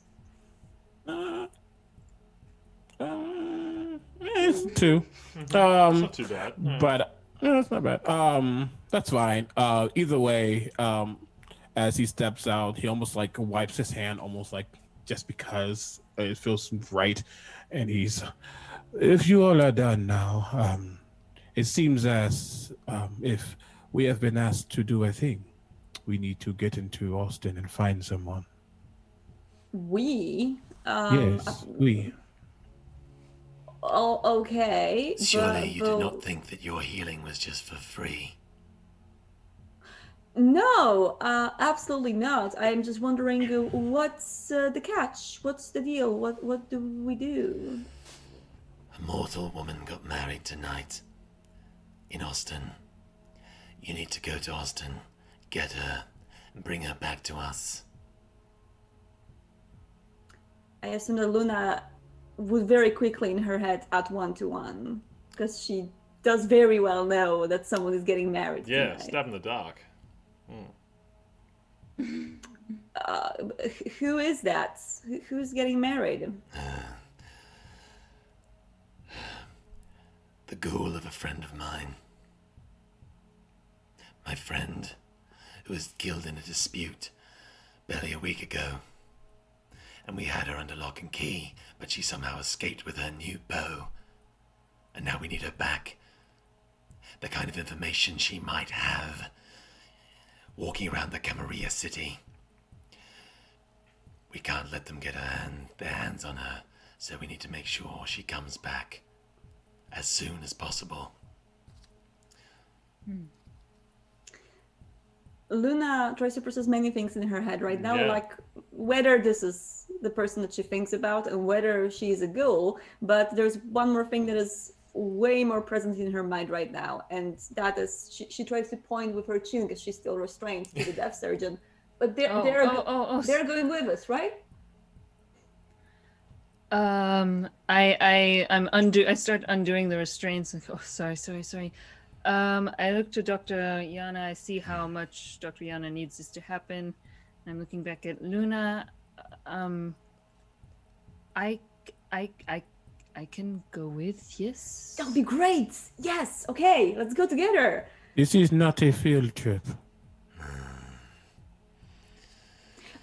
Of course, but like, have you seen what they did with my hands? This is amazing. Like, if we run into trouble, that's going to be super helpful. I did not say they cannot go. I'm saying treat this as if it is something that is important. That's all. I have been alive a long time. I do not plan on being, well, unbeing anytime soon. Me neither, and I'm sure our new friend is going to help us with that. And she smiles very wide towards the deaf surgeon. I would certainly try. But yes, if someone is in need or in danger, you know that I'm happy to assist. What information do we have? The woman's name is Angelique Moreau. Luna, do you have a very visible reaction to this? Like an attention-drawing reaction, or what? I would actually roll for composure plus resolve. Just be really chill about it. Totally chill. Yes. Don't know who it is. Yeah. Okay, I have 2 successes on that. Yeah, that's probably, you might have a little bit of a or something, but no, you're mostly pretty chill. Yeah, like if anyone's studying you or looking for it, they might see it, but no. And I assume that no one present in the room would know what kind of an obsession with Angelique I have. Probably not. I think the 2 10th generation kindred in the room are maybe a little bit above podcasts and Instagram influencers. Stab in the dark, I could be wrong. I don't want to paint with a broad brush here, but... Sometimes the Nosferatu, try to keep me up to date, and I'm like, I cannot, I can't keep up with this stuff. I may go with the flow, but I still do not understand what this tick and talk is, so. Luna does, like, her brows go up, and she's like, I have heard about her. I might have some information that could help in this particular not field trip. At that, Dr. Yana's eyes lock onto you, and she seems to actually pay you proper attention for the first time in all the time that you've been here. What information could you possibly have? Well, and she's not restrained anymore, right? No. Unrestrained now. Unrestrained. She would take her very teal phone from her pocket and just like scroll down. Well, I'm not really sure what is going to be useful, whether her shoe size is going to be useful or the sponsorships that she got in the past week, but for sure her contacts and people that she may know and the things that she is willing or unwilling to sacrifice. Why do you know so much about this woman? Internet. Oh. She shudders. I did not realize the powers that it wielded, this internet. It is a pretty mighty, magical thing. Very impressive. Either way, if we need to go, we need to go now. Unless you have other things to do. I don't know if you need to do this, I don't know. Do you twitch too, I guess? No, not right now. I feel like we have every information we need and we have a great team to assemble on this task. So, shall we? Okay, I will just notify who needs to know that the death surgeon is out for the evening. Mm-hmm. I was going to ask Dr. Yana and her network of Nosferatu contacts. I must stress to you, though, if you are caught by the Camarilla, by Princess Stell's cohort, there is nothing I can do for you. you are completely on your own. Do you understand? Yeah, I don't think anyone here would want that, right? And she looks to both the Death Sergeant and to Kwame. I do not fear them, but I understand. Yes. Very good. I do not fear them either, but we will be fine. Do you have any questions for me before you leave? Do you know where in Austin they are? I can't just go through one place and expect them to pop up. I have a small amount of information. I know that the I get wedding it. today was held at... Oh, maybe you know where the wedding was held, Miss Internet Person. Not at the top of my head, but the internet may know. Well, regardless, we know that the wedding was held on Honeysuckle Grove. But that was this afternoon. I have my contacts working as quickly as they can to get what we need, but we really need people on the ground so that as soon as we know where she might be, we are ready to act. So the sooner you leave, the better. Miss Tzimisce, Luna, if you find anything else, which I'm sure you won't, but if you find anything else that you think might be helpful, I'll trust you let me know before you execute anything. Sure, do you have a phone number? Because I assume you don't have a Twitter I can DM? You can send me an electronic mail. My ghoul will get that to his BlackBerry mobile phone. I will do that. And she tries not to chuckle out loud, but... Is there anything else? I do not require anything. Simply, I trust the spider to lead the way. I will assist however I can as well. I have been back and forth some to Austin as well. Quietly, as they will. So, before the newly formed coterie begins their harrowing 45-minute journey up the I-35 down the San Antonio-Austin corridor, we are going to take a quick 5-minute break. So thank you for hanging out, chat. Please, if you haven't had a chance yet, please consider donating to the Direct Relief Fund. The information is down at the bottom. Keep hanging out in chat. We'll be here, and we'll be back in just a few minutes. So please hang tight, folks.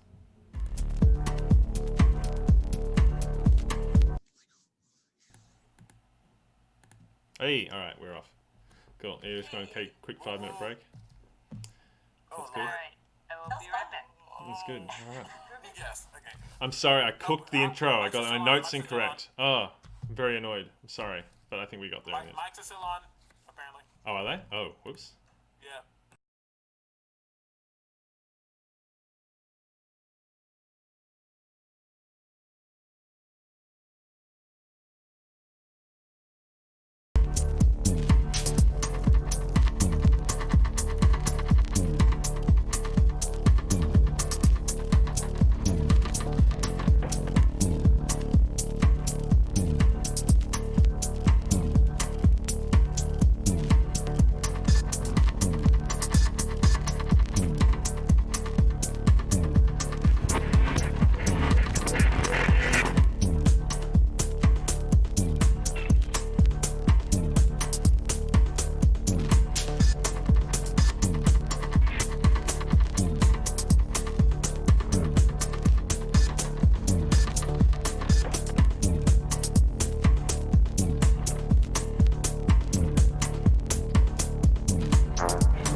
Welcome back to our Vamily Holiday special, Wedding Night, in which we are featuring three of the... The three new V5 clans, the Tzimisce, the Ravnos, and the Salubri. When we last left our coterie, they were just given a very hasty and somewhat stressful mission to sneak into the nearby Camarilla-controlled city of Austin to snatch up a anarch ghoul, which may pose a threat to the city of San Antonio, or at least the vampire populace of the city of San Antonio, should the ghoul fall into the wrong hands. Somewhat fortunately, almost as if it was established before we started playing, the ghoul is known by Luna, a relatively young member of Clan Tzimisce, who takes their idea of a dragon's horde to a very, very modern point of thought.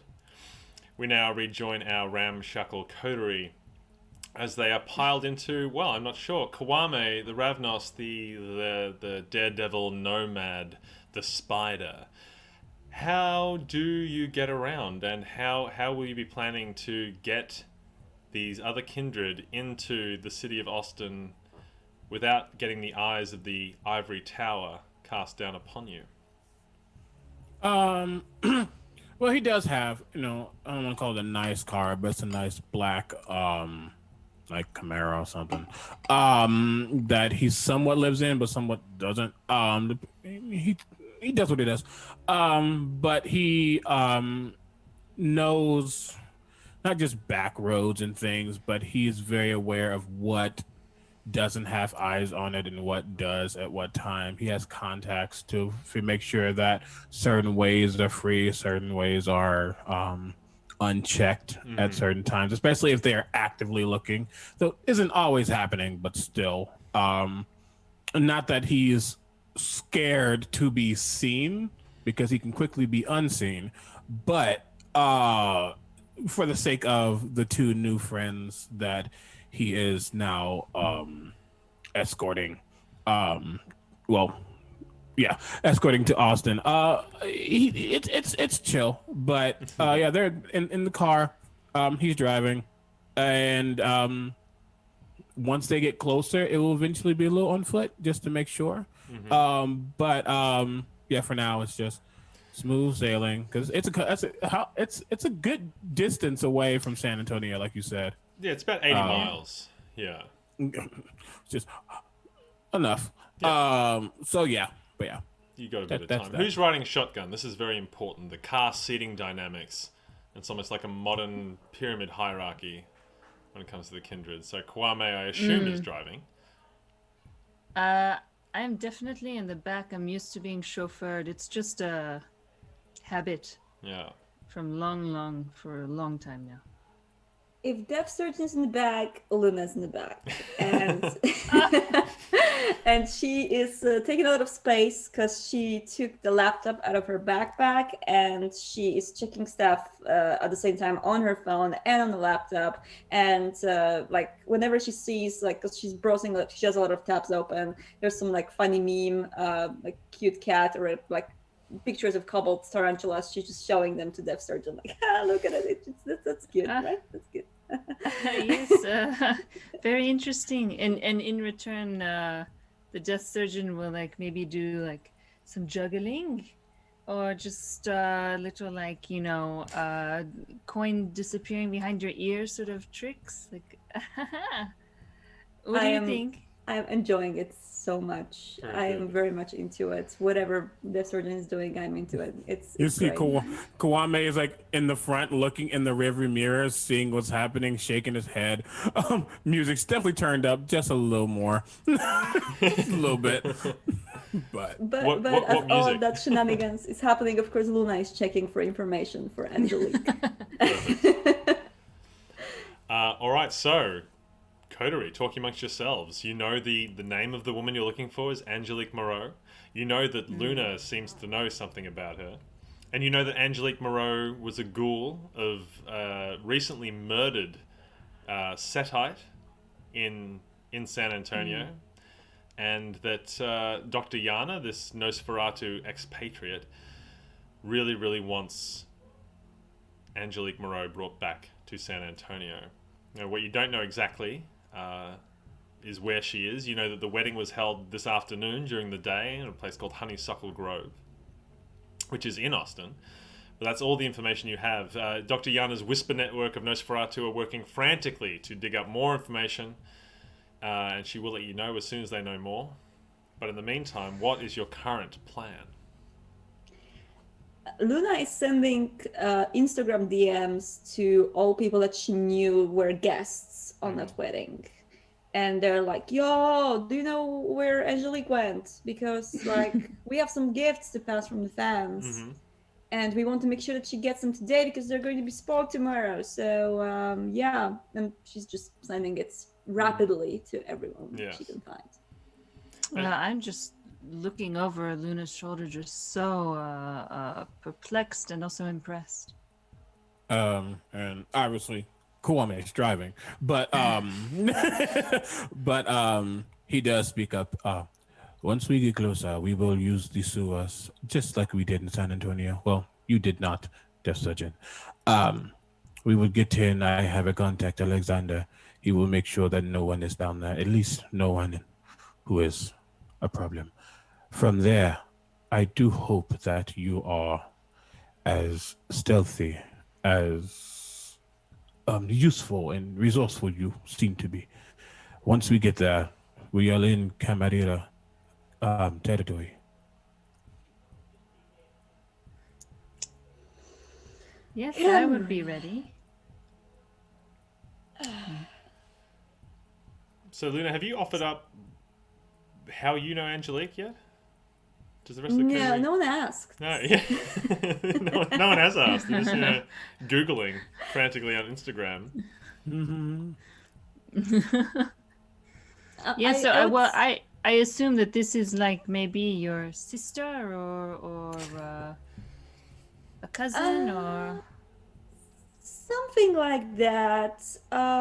See, sometimes you are just getting along with someone so well that you kind of become very much familiar to them, which is, by the way, not very true what she's saying, because she, like, Angelique doesn't know much about her. It's just that Luna knows everything about Angelique. And she treats her like the online friend. But she's like, so basically we go a long way. I first started following her, that was like 3 years ago, and she's following, like not like walking behind her in places, because that would be no, I'm not a person like that. No, that would be very creepy. Okay. It's like following their endeavors, you know, like what they do, being interested. You are a fan? Yes. I am a friend that is also very appreciative of her work. You are using a lot of words for a simple question. How do you know Angelique? Online. That's how I know her. I know it's difficult to explain to you all people, but internet. I know her digitally. We haven't actually met in real life, but that doesn't mean that we are not close. Okay? Okay. Is this like Tinder or OkCupid or whatever? Oh, see, you know some things. That's great. Yeah, a bit, but without the sex part. I'm going to keep driving now. And that was a great silence. We're a big fan. Yeah, you know, I used to. It's been a long time, but I used to go to many parties that were filled with people like you that would follow and want to have lots of fun together and thought we were all friends. And although there was more sex involved in that, I suppose, so maybe not quite exactly the same. You seem to have had a lot of fun back in your days. Why are you not having that much fun these days? Why is it used to? Oh, I still have fun, believe me. Just when I'm not being called upon for a higher purpose, you see. There are many in need all over these streets, so it keeps me busy these days. The question is, when we find Angelique, is there going to be a reunion? Is there going to be a problem? There's something we need to know. No. And Luna is trying to assess in her head all of the interactions she had with Angelique so far. She called her podcast like 5 times. She was able to get on once. She might recognize her as the mod on her forums. She might recognize her nickname, but she doesn't really think there's any bad blood going on. She's like, no, I think we're on good terms. Yes, it should be all okay. All okay. Okay, that's good.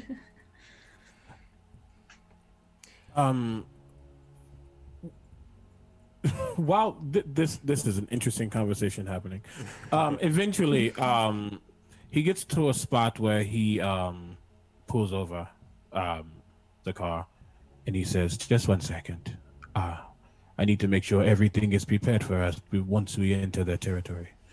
And he will get out the car, and there's like trees and stuff around. Yeah. And I'm going to use Feral Whispers to contact the Raven. Yes. At least attempt to contact the Raven. You should be able to do that, I believe. Feral Whispers. Checking one of my many tomes here. So you just want just one raven, or like a flock of ravens? Well, I don't have like animal dominion, anything like that. But yeah, I mean, 1 or 2. But he's basically just trying to get a message to those in front, deeper in, to make sure they're prepared for their arrival. Very good. So I'll get you to make a rouse check, please, Kwame. Yes. Ow. That is a success. Success. Very good. So you call upon the power of the Ravnos bloodline, and you call out to the wild. And sure enough, not long after, a bird begins to flap its wings, and it takes perch on the tree not far from you. Its black, sleek feathers reflecting in the moonlight underneath the light-polluted purple sky. And it blinks its oily black eye at you. Now, you would like it to try and do a service for you. You want to get to communicate with your Malkavian friend Alexander, your contact, who is supposed to be doing that. So you'll need to make a manipulation plus animalism roll to do this. Manipulation plus animalism. I can do that. Yay! Okay. So, one of you. Okay. So someone in the chat just said, but birds aren't real. That's just... favorite that meme. is 3 successes. 3 successes. More than enough to get this this raven to whisper ferally at it. And it departs. Flies from the tree, just leaving a few fallen leaves in its wake. And beats its wings high above, heading quickly towards wherever it is Alexander is hiding, far ahead. And I will say, if there was like a camera, it would peer in on the spider on Kwame's shoulder, and he is just so judgmental. Yeah. Like, how dare you ask anybody to do anything? Kwame's gonna get bitten later. It's okay. But yeah, he'll note that, and he'll get back in the car and say, "Just needed to send a message. Make sure that my tracks are covered. Hopefully your interwebs prove more useful." Well, speaking right of which, now, you've got whenever. a few messages, Luna, from people who were at the wedding. Some of them have sort of ignored you. Maybe they're drunk and they're off doing their own thing. You know, it's a reception was on. This is going to be remembered. Yes. A couple of people were just like, oh, pretty low key. Can't really talk about it. XO. Someone else was like, Angelique asked us to respect her privacy today. There's a reason she chose not to stream the wedding in the end. Thanks. Candidate for a ban. Yeah. Get out. Someone else was like, OMG. If only the wedding was streamed. You would have seen all of the drama. 5 of that emoji. You know that emoji that's like, That one? You know that one? Like, yeah, that one. People use very recently. Like, not very recently at all. Luna is sending those emojis with like crying eyes, like what drama, Yeah, what drama. Yes, exactly. It says Chuck got so weird about stuff. They left pretty much as soon as the ceremony was done. Nobody at the reception has seen them. LOL. Free drinks though. Band average. Asked to play Africa by Toto. I was told no. Frowny face, frowny face, frowny face. Upside down smiley face. Okay, interesting. What was okay? So she would be very interested in the like. Normally, that's regular for Luna, so people would know. She's super interested in how it was organized, like what kind of organizational companies or like wedding planning companies that were like present, and like she wanted to get all the deets because she's publishing that later on the forums and blogs. So, the beau, the new husband, the fiance, Charles Forrest. So apparently, while Angelique, so this is some of the drama that you get, while Angelique did want to plan the wedding and had been Instagramming and talking quite a lot about the wedding plans that she had, Charles's family apparently swept in somewhat last minute and changed the wedding venue and the planning. So that's why she didn't want to stream the wedding, apparently. It was no longer live streamed. And she was very bummed out and it was a bit awkward. Ugh. Luna's hatred towards the guy seems to be slowly growing in her heart. She would try to get any social accounts for the guy's family and for himself, because she would think that they would know. Yes. Could you give me intelligence and technology? Mm-hmm. I would love to. It's one of my favorite roles. Meanwhile, Death Surgeon, what are you up to in the back seat? I would like to, perhaps I would step out and activate Heightened Senses just to make sure there is no one creeping up on us, anything, just don't want to be caught unaware, you see. Alright, so you're turning on Heightened Senses. You're sort of on the edge of the city here. You can hear animals moving in the forest nearby, the very, very piercing and droning sounds of car horns and sirens and tires. Focusing more closely, it's really just the absence of heartbeats of you and your compatriots, the footsteps of, regular animals sort of in the forest. And there is a person somewhat nearby, trudging slowly towards you. Unsure, however, if this is Kwame's contact or somebody else entirely. Can I activate Unseen Passage until I know? You may. That'll be a rouse check. Yeah. Are you going to let the Corridor know what you're up to, or they're just going to be like, peace? Because Kwame's just chilling, and Luna's pretty engrossed on Instagram, but it's up to you. I do it so often that sometimes I forget to Did you mention? Okay, know. yeah, that's cool. Did you pass your rouse check? I did not. Okay, so you're up to 4 hunger now? No, 3. Oh, that's right, you did. Okay, good. Whew, thank God for that. All right. So you activate Unseen Passage. Yes. Yep. And you're wandering deeper into the woods. Is that where you're going? I will just stay put and wait. Oh, pardon me. I thought you were like going in searching for trouble. Okay, so you're just hanging out No. nearby. All right, pardon me. That's all good. Kwame, parked in the driver's seat, waiting for Alexander. Just you and Luna in the car right now. As the death surgeon gets out, I will look back in the rearview mirror at Luna. You seem to have a crush. What? I can't hear you over this music. My apologies. I believe the kids nowadays say, "OMG, they are hot." You seem to look very intently at them from time to time. Oh, you mean the surgeon? Like they're interesting, aren't they? It's not. I'm not really sure about the Hotsies, but I find them pretty. Like, do you know anything more about him? I know what only they tell me, even though it's not spoken. Yo, what color are they? Oh, well, some stories are not to be told by anyone other than themselves. Huh. See, that's what I'm saying. Interesting. Nothing more than that. Either way, did you find out anything else? So Luna had 3 successes and used 1 willpower on the technology roll. Right. So this was looking into the groom's family, was it?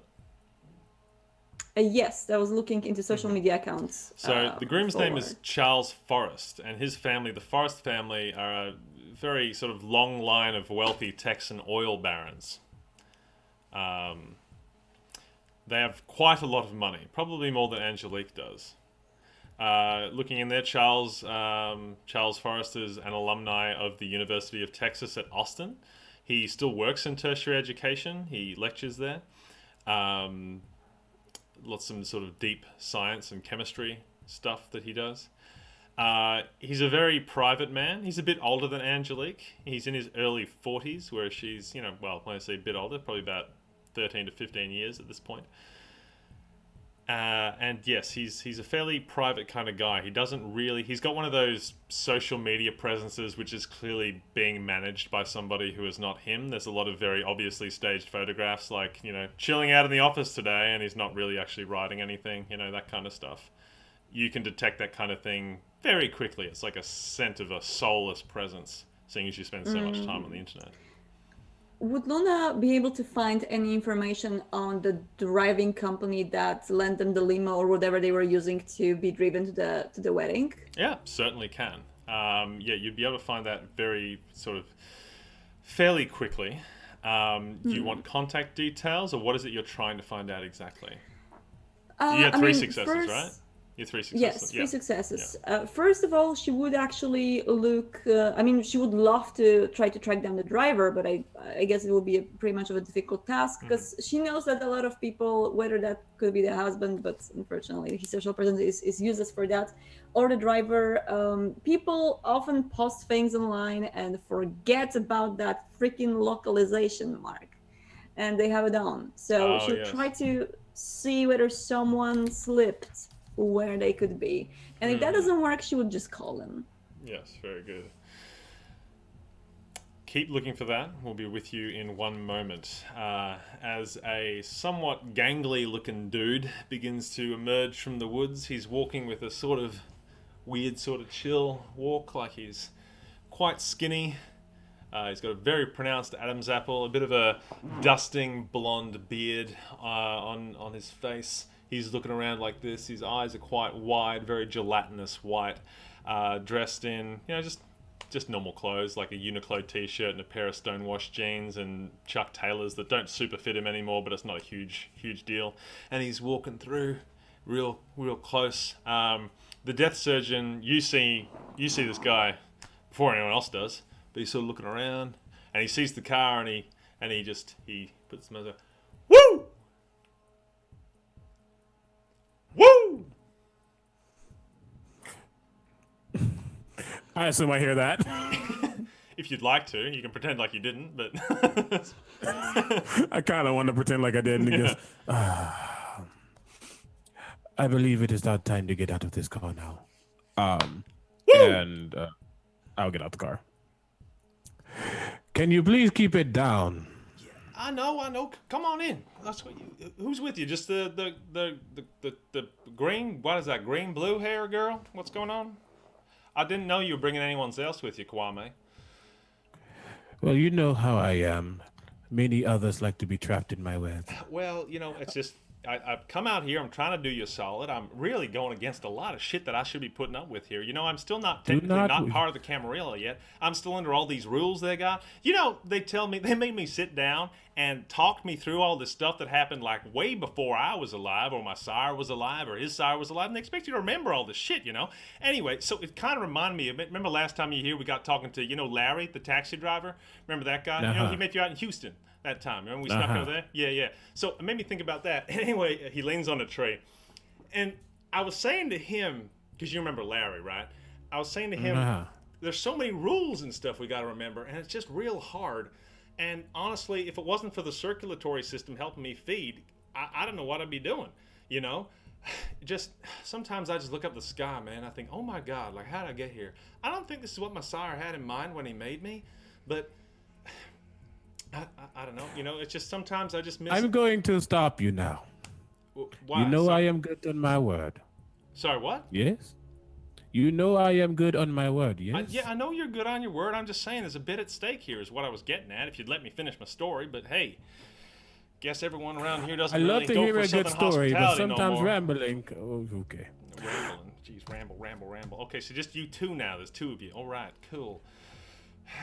As he says that, I do realize that there is one missing. But I also have a feeling it is something I can also do, and I hope you have not left us. No. Good. 3. 3 now? God. It's always been 3. What's the what am I? You gotta tell me what I'm packing here, man. Like because you know it's different. Like you're a daredevil. That's totally cool. Like you're all transient anyway. But there's like if you got any animals in here, if you got rabbles in here, I gotta know about that. But I tell you right now, if you got any of those traitor clans, if any of these are Tremere or Malks like me or any of that shit, things are going up, all right? Because you didn't tell me you had other people with you. If you got traitor clans, you know how Prince Estelle feels like that. You know, if you're not with us, you're against us kind of shit. So, be honest. He gestures Luna at is Luna. just What am I traveling here? What am I taking? Luna is just like, she's still in the car, but she's like looking out of the window and just like, look like this. I will move behind this individual and just ask to be sure. I assume it doesn't break the unseen passage if I'm speaking quietly. Is that right? Correct, but you cannot touch anybody. Correctly? Okay. Yeah. Oh, I am not going to touch them. I'm just going to say, so there will not be any Tremere around, correct? He looks at Kwame. I would not have brought them if I did not trust them. You know how I am. No, are you so I'm sorry. Are you saying that there won't be any Tremere around because you're hidden and you're a Tremere, one of those Psissimus Tremere, or you're asking me that there won't be any Tremere around? I am asking. All right, no, I don't work with the warlocks of blood witches. Give me the heebie-jeebies. Like, remember, you know why? I'll tell you why. So, 2 years ago, I was up in Oklahoma City. This one blood witch. Now, God, what was his name? You know, the guy. You know that the fella from he had like dreadlocks, but they were blonde, kind of like the guy from that Viking show. Remember that guy, Kwame? You know who I'm talking about, right? That blood witch. Anyway, so he asked me to go do this. Kwame's just smiling. Yeah, he leans on a tree again. So he asked me to go up to Oklahoma City. Now, this was back in what? This was back in 2005, I think. You know, just back then. Anyway, he got there. And on the way, I remember because we stopped for some chicken fingers, because, it's not great to eat. But, I still every now and then you get that feeling like you need something on your tongue, Anyway, he will go on for some time unless anybody stops him. No, he would know the reason Kwame really keeps him around is because Kwame is always entertained when he's around. He's just like, yep, just add into my collection of stories. Keep going. Is he going to get us in? Oh, I'll get you in. Past the mouth, he does have a way of moving around, yes. Yeah, all right. So if y'all just Follow me. Do like I do. Are you leaving your car there, or what are we doing? Also, where are we going? I can get you in the sewer. You gotta tell me where I'm leading you. Don't We tell need me to get- Princess Dale's Haven or anything like that. I'm just, God, where else No, you gonna no, spring no, on me? no. We are looking for one who just had a wedding. I'm sure you heard I'm of gonna this. need more information than that. I believe their name is Angelique. Oh shit, the Angelique Moreau woman. The Yeah. guy, oh, she speaks. Also, yeah. Oh, by the way, you still haven't told me who I'm hauling here, but We whatever. have a dragon and And an You know, I unseen actually one, whatever. do not Dragon. Shit. Cool. You Well, don't have to tell everyone, Kwame, every single time. Like, what's wrong with you? I told don't one worry. person. Don't worry, I'm not going to give you a third hand or something. Yeah, Unless right. you want. no, I'm good for that. Anyway, look, the Angelique Moreau one. Yeah, there was a wedding up because, well, you know, the guy she's marrying, he's pretty close affiliated with the Primogen, right? You know that. Mm-hmm. So Oh, fuck. what about the wedding? Because you want me to tangle with one of the Primogen, that's a whole other thing. We do not want to disturb the Camarilla or anyone. We simply need to get her and get out. What do you mean, get her and get out? I'm sorry, is this we need to retrieve her and bring her back to Okay, San man, Antonio. you tell me you need to sneak into Austin? This is a straight up kidnapping gig? Come on, man. You Is busting that my the balls word you like want this to shit. use? Sure. I will give you whatever you ask within the next month if you help us with this. Whatever I ask, is that what you're saying? Whatever. I step forward and I kind of caress his face. I said, whatever. Let's have some fun. Right on then. Okay. All right. I Well, wasn't kidding with that third arm, but if you want something else, we got you. no, I think we're good. We're good. All right. Anyway, I mean, from what I know, they didn't. The wedding didn't go ahead as planned. They moved it or some shit. I don't know what. Probably. I don't know. Did someone get a whiff that a bunch of fucking unaligned vamps from San Antonio were gonna come and kidnap the bride? Maybe they moved it for that reason. I don't know. So where am I look at taking you? Luna. That's the thing. Luna, could you give me another intelligence plus technology roll as you've been looking around for driver information geotagging? Sure. Let's try it out. I'll appear at this point. It would be free Although- successes. 3 successes. And sorry, Death Surgeon, what did you say? I was just gonna say I will appear, although they will have donned a mask as well, covering their face, much a la Dr. Yana. Yes. Oh, shit. But that's it. Just Cool. Luna, you sort of struck gold. You found somebody's account. So you found the company. You searched the chauffeur company. You searched the chauffeur company on LinkedIn. You found some of the drivers on LinkedIn. You found that person's Facebook page, and then found their somewhat barren Instagram. This guy seems to be in his sort of probably mid-50s, and he's posted the photo on his Instagram of a house, and it's geotagged as Madison Lane. And it's a very nice looking house, and you can see Angelique sitting on the steps out the front in her wedding dress holding her bouquet, looking very glum. But the caption is, "Hi Amy, know you're a big Angelique fan, thought you'd like to see," and then he's written Bob, like he signed off Bob. But he's posted this to his feed and geotagged it. Drove her today.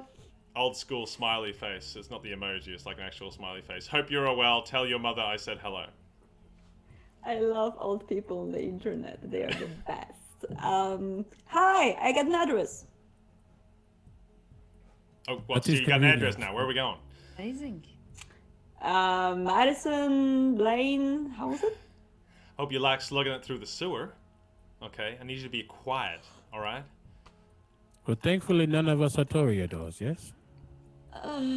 That's what I was trying to pretend to be, but now that we are out with this, yeah, sure. Yeah, it's all right. Anyway, let's get on with this. So, what was his fucking name? Alexander? Did you say? Forgot him. We didn't. Yeah, prep- Alexander. Alexander. Xander, Alexander, whatever you wish, yes. He goes by Xander, but Alexander. So Alexander, the somewhat treasonous Malkavian blabbermouth, motormouth. Blabbermouth. Yes, leads you through the outskirts of Austin for some time until you get to what do they call them? Like the drains that drain out of the sewer into the wilderness. The offshoot pipe things. Anyway, leads you to one of Sure those. that. Crawls in there, and you start slugging it through the sewer. Now, he doesn't really say anything about sight. He uses his Auspex so he can see. Luna, I imagine you have a flashlight on your phone. I was testing my knowledge of the companion right now about whether or not the Death Surgeon or Kwame have Auspex enough to see. I believe the Death Surgeon does. You have Heightened Senses, so you're all good. But Kwame, you'll be okay. Alexander will happily hold your hand as he leads you through the sewer. And you're probably walking around in here for upwards of an hour. Unless there's anything in particular you would like to get done during that time, we'll make our way closer to Madison Lane. But Luna, you were about to say something? Okay. I just want to, when I'm of course with a flashlight, and Death Surgeon seems to be walking pretty easily through the sewers. I just want to lean towards the Death Surgeon while looking at Kwame and Alexander holding his hand and just say, "Oh, they're so cute together." I did not realize. Are they an item? I would certainly hope so. Or if they're not, they should be. Hey, But whispering you this? just Yeah. let me know. I'm speaking it out. You just let me know if you need any assistance finding your way as well. She's awkwardly holding the flashlight. And Shadow's gonna lose oh their yeah, I think the mind. battery's running low. Cute. So the twin couples, this this double sewer date, make their way through the entrails of Austin, the proud Camarilla city. And you make your way to a manhole after over an hour now of trudging through the muck. Thankfully not getting any more than ankle deep. Alexander gets to the top. Well, I'm going to stick my head out first because, this is more of a built-up area, but it's a wealthy spot, so there's not a lot of cars going around this time of night. I'm not sure exactly what y'all want to do when you get there, but I tell you right now, I'm not going up with you. I'm waiting here. Is that understood? Certainly. Cool. I mean, unless you want me to go, but I mean, if anyone sees me, they're going to be like, hey, there's Alexander, the guy we all really like, and then they're going to be, who are these people? A dragon and a... He looks at the Death Surgeon. Anyway, I'm just saying, I'm not going to risk it. Prince Estelle will throw me in the gulag. Anyway. I mean, hey Alex, maybe we can all go there, but separately. Maybe you can, because you have that talk to you, and I think you could be a very good distraction. Look, I don't really want to involve myself, but look. You do not Kwame, need what's that to worth to you? sacrifice. You do not need to sacrifice anything for us. All right. You thank got us to Austin. That was the We will agreement. take it from Alright, here. Cool. Well, he goes up the ladder, pushes the manhole up, looks around, says, "All right, y'all gonna have to be quick, okay? Because you can't go out here slow. If a car comes, nothing I can do. You understand?" Okay. Okay, cool. So he lifts up the manhole out of the way, hangs off the ladder, and ushers you all up. As I'm going to use unseen passage as I go up to make sure very I'm not good. seen Yeah, disappear. when I arrive So, above ground. That'll be a rouse check, please, Kwame. Yeah. Oh yes. That's a success. Sorry. That's a success. I'm Success. good. Cool. So you call I'm no upon longer hungry. I'm still the I'm power fine. of the Ravnos bloodline and cloak yourself in night as you crawl out of the sewer and stand up onto Madison Lane, followed by Luna or the Death Surgeon. Luna would go second.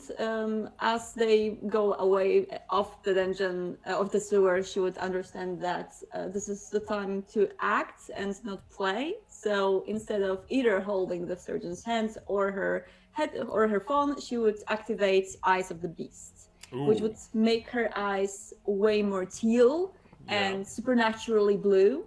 And she would scan her environment with her eyes. She doesn't have anything to conceal herself, so she might as well just go full out. Could you have seen this entire time?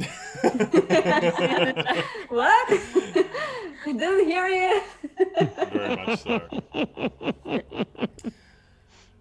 Oakley, don't So you're going after Kwame? Yeah. Okay. I think it's important that we all know where each other are. So can I have Sense the Unseen activated? That way I can tell if something happens with Kwame as You well. certainly may. I don't believe that's a rouse check or anything. That's just sort of a passive thing, right? Well, I'm asking you. I'm the storyteller. But that's okay. That's all specs. No. I'm looking. I believe it's free. Yes, it's free. It's free. It's free. Okay. So right, so it'll be yes, if it'll be wits plus all specs if you happen to see anything, but we're playing on friendly fire, so we'll say with your Sense the Unseen on, you can see Kwame. If for whatever reason Kwame would like to properly conceal his presence from everybody, including his coterie mates, we can get into that later, but I'm sure that won't happen. So well, it's also to check out the scene, if there's anyone else as well. Yes, right? well aware, and if Anyone that comes watching up, I will let you know. Don't worry. Okay. Just checking. Our Allspecs users. Does anyone have premonition? No. Sick. All right. Don't get to do anything fun. Very good. All right. Cool. So you get out. Alex closes the manhole over himself, which muffles something. He was talking about something, and he seems to continue the conversation with whoever underneath the manhole cover. And you're in front of, you're on Madison Lane. Luna will lead you probably just a few houses down the line. I imagine using the geotag and also the photo that Bob posted to his Instagram, thinking that he was direct messaging it to his granddaughter as a reference for the home. The house is a fairly stately place. It is sort of 3-story.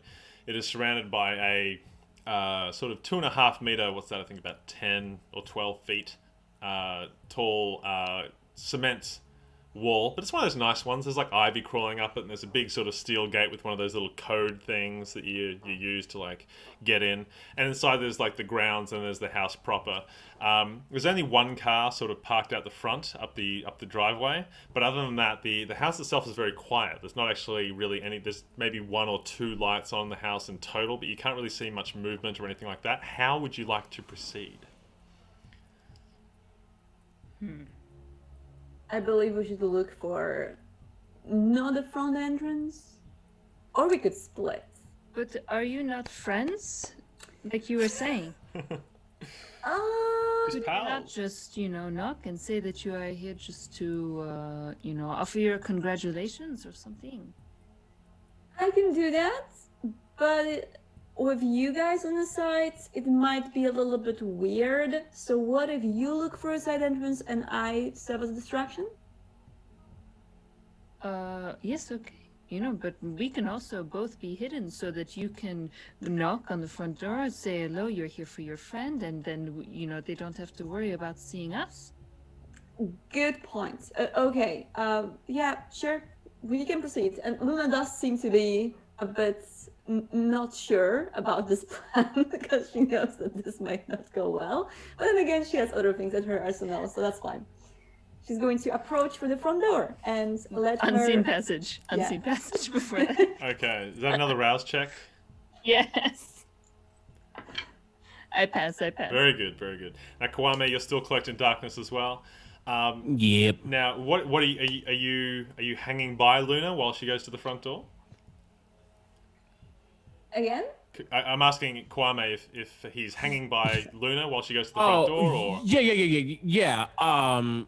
Seeing and hearing what was happening, he would have positioned himself in a good enough spot. One, to see what's going on once the door opens, and two, if he needs to get in or whatever, just in a good spot to be able to do multiple things if necessary. okay. And the Death Surgeon, whereabouts are you hanging out? Yeah, just by Luna as well, just, hiding and unseen and just ready to slip in whenever the door opens, actually. Alrighty. Mm-hmm. All right, Luna, you're at the big gate, sort of a big black metal door set between these two somewhat ominous, tall walls where the ivy is crawling. And there's the code thing on the right. There's also a bell you can press, a little video thing. It's the kind of thing where, we're glad that there's no Lasombra here to be like, guess we can't go this way. If there is a little video camera, I think at this point they would know better and sort of step out of Totally. the line of sight for that. Well, Same. the Death Surgeon and Kwame, I'm pretty sure, are not going to be seen. But, Luna. Luna would actually, she knows that she could just use the camera and everything, but she would try to knock on the doors because she knows that in case things go badly, she would love to have the potential eye contact with the person that's behind the doors. So you're knocking on the metal gate, the big metal gate that leads into the house grounds. It echoes through the night like a dong dong dong. A car slowly passes behind. You calling out? Woo! No. Yeah. No, just hello. Hi, Angelique. Are you here? Can I have all of you please make a wits and awareness roll? Let me know if you get more than 2 successes. Also, let me know if you get a bestial failure or messy critical. That's always good. I might have a bestial failure because I have 1 success and skull on my. Okay. Would you like to spend willpower to try and not fail bestially? Yes, I would actually. I'm going to spend the willpower because I definitely failed visually. Okay. Your But, bestial failure would be fun though. We haven't done the Ravnos clan compulsion yet. But you know what? Fine. You know what? We're gonna let it happen. I mean, that was 1 success and 1 bestial failure, so I don't know how that evens out. But Okay, I still bestial failure. Okay. Oh no, I got 5 successes. 5 successes. Well done. So the Death Surgeon, you happen to notice a curtain on the 2nd floor of the building sort of adjust a little bit, like someone is looking out. Down at the front. You don't get a good look at what's going on down there, though. Luna, for your bestial failure at looking around here, I'm just seeing as we already had a pretty full-on clan compulsion with you earlier. I'm just going to increase your hunger by 1. What does that put your hunger at?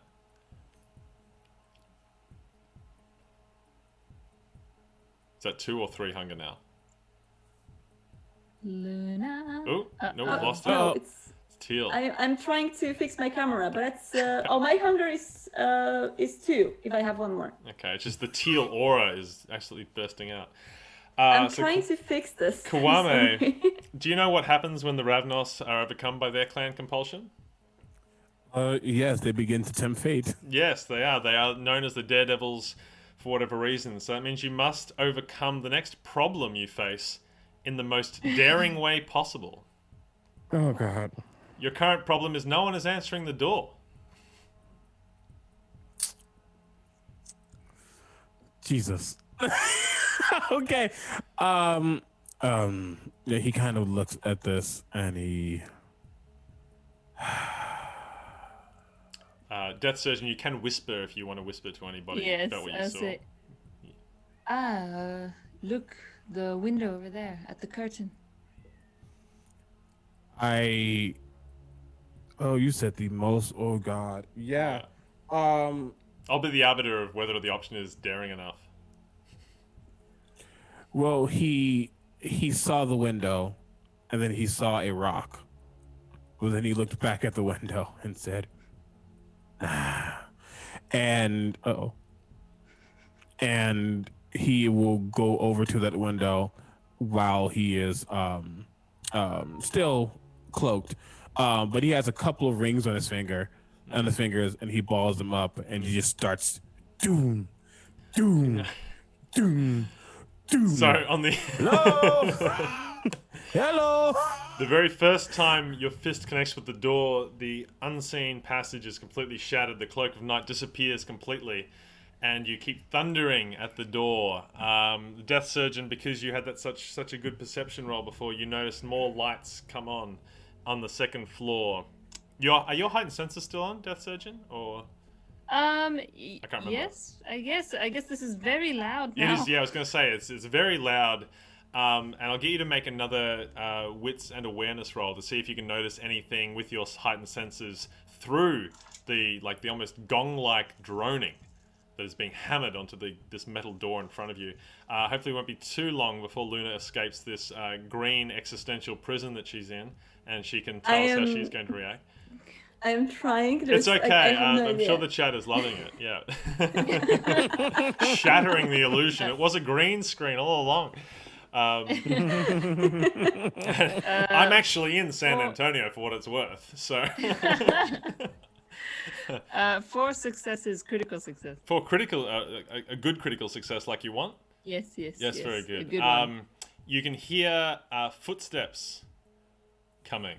You hear footsteps in the house. They are going down a hallway, and then clop, clop, clop down the stairwell, coming closer down another hallway towards the front door. Distinctively, these are heeled footsteps. Da-dunk, da-dunk, da-dunk, da-dunk, They're da-dunk. Very coming, very they're coming. fast. And he goes, Someone is coming. Very Okay. you were not working fast enough, so I took it upon myself. You hear... oh, sorry, Kwame? Yes? Go ahead. No, go ahead. No, you're still hammering. How long will you hammer for? He until he heard movement, he would have been doom, doom, doom, Yes. doom. Yeah. And it's just like, it started soft, So- but it just got harder until he finally In heard that something. case, he may not, There we because he go. can't hear anything. I mean, the Death Surgeon is hearing this because of Yeah, the powers yeah. of all specs and a very good wits and awareness roll. Of course, yeah. Then he's still. You will probably not stop hammering then until you hear the sound of the front door, which is beyond the gate, begin to open, which it does. Okay.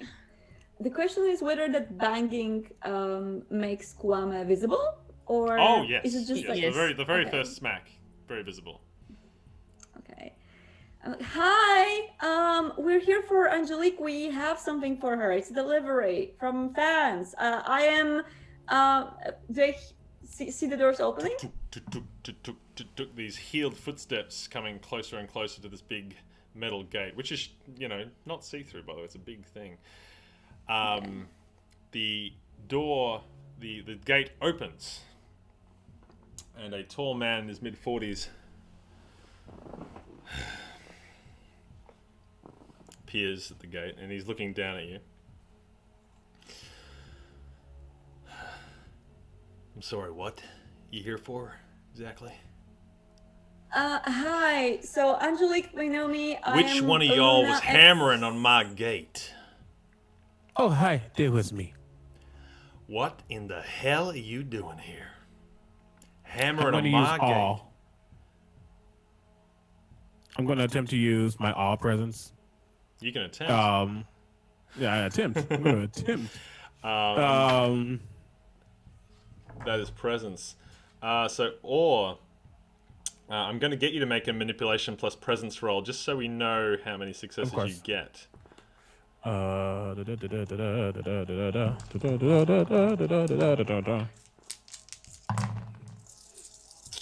is very happy that Kwame is taking charge because she doesn't really have any arguments. To be fair, it wasn't really him. That is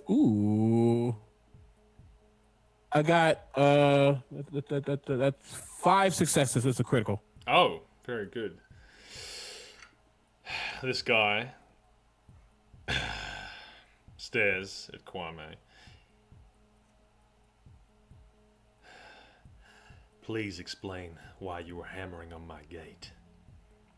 The doorbell's right there. If you got something to give to my wife, you could have just called. Oh, my apologies. I, don't always see things clearly, and I figured, might as well make a bang. Can I walk in? Are you still Is the disappeared? door? Is it open? It's Yes. open. He's standing there. He's not a not imposing presence.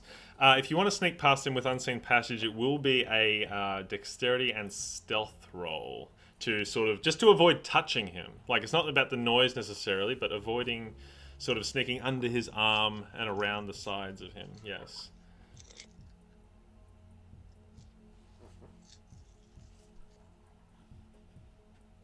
Three successes. 3 successes. Oh, I've just gone a bit blurry. What's going on here? It's all right. It's the hat. Put your hand in front of your Sombra camera. trying to interfere with us. There we And go. then take Does that do anything? No? Anyway, sorry. It's okay. We can deal with some blur. So how many successes did you say? 3. 3. That is enough to sneak around this gentleman onto the footpath of the very illustrious garden, which leads up to the now open front door of the Okay. home. Yes, well, I will walk in. You walk in. You know what? Is there what would be the best? Wait, yes, I will walk in, but I will try to keep an eye out on how they are doing. Hopefully, they will join me shortly, and if they do not join me shortly, I will have to create some sort of distraction over here. Is the gentleman relenting under Kwame's awe? He's more tolerant of Kwame than he is of Luna, that's for sure. He's more chill. Despite the fact his chest is quite barreled and pushed out, he's not exuding his amount of anger that he maybe had a moment ago. But he goes on and he says again, the doorbell's there. If you had something to give to my wife, you could have just rang it. I'm not sure why you were banging on the door. So if you got something, that's fine. Just leave it with me. I'll make sure she gets it. I wasn't able to join you at the wedding. It was like a family situation, but I'm just really would like to pass my wishes to Angelique if possible, because I know that she would want me to be there, because I'm her friend. She's trying her best in here. But I wasn't able to do that in person. Is there a possibility for me to talk to her? I'm sure if you were her friend, you would have been at the wedding today. She's taken some time to focus on her new wifely duties right now, so she can't come out and speak with you. But if you got a gift for her, I can make sure she gets it. All right. Are we in Austin, like physically right now, or what's the city? Oh, you're in Austin physically right now, yeah. Okay, you need to help me out in here. What is like one of the like points, very characteristic points of Austin, like a building or The UT Tower. UT Tower? Okay. Oh no. I'm going to look in his eyes and say, "You're going to go climb UT Tower right now." Oh shit! You're trying to.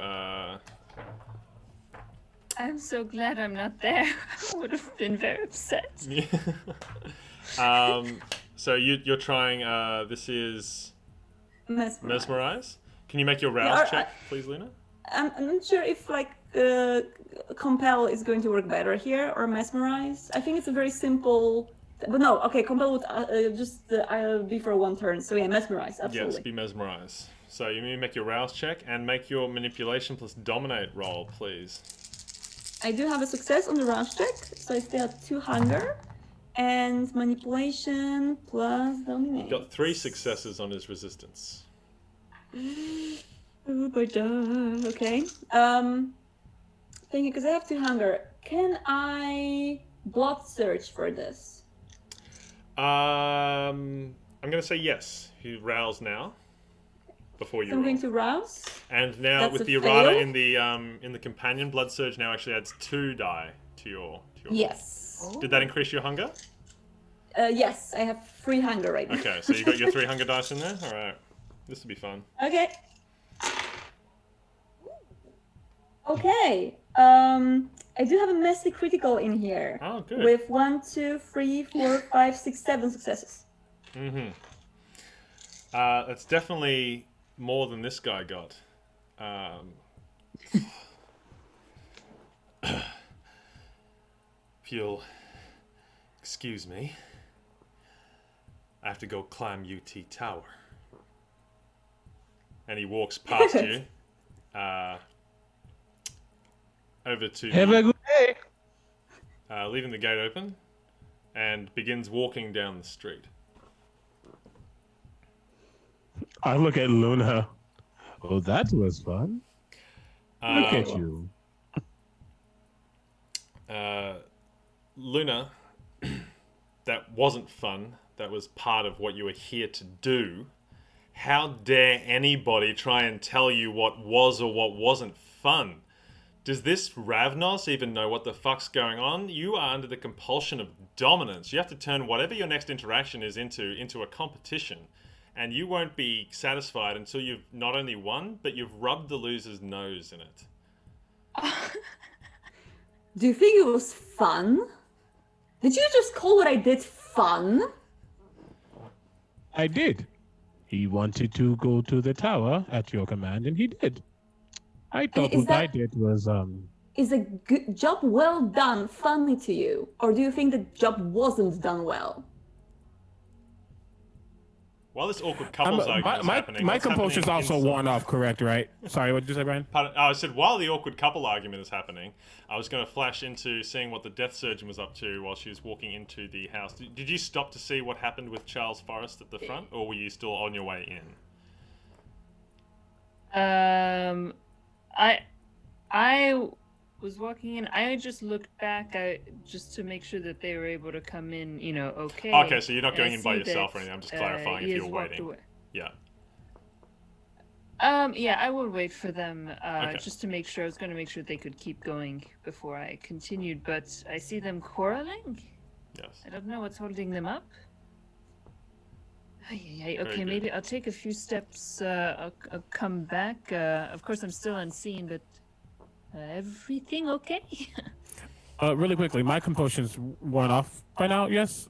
Your I composure. muted Oh or yes, no, yeah, that was a very daring thing. You're done. Yes. Yeah, I was just curious. No,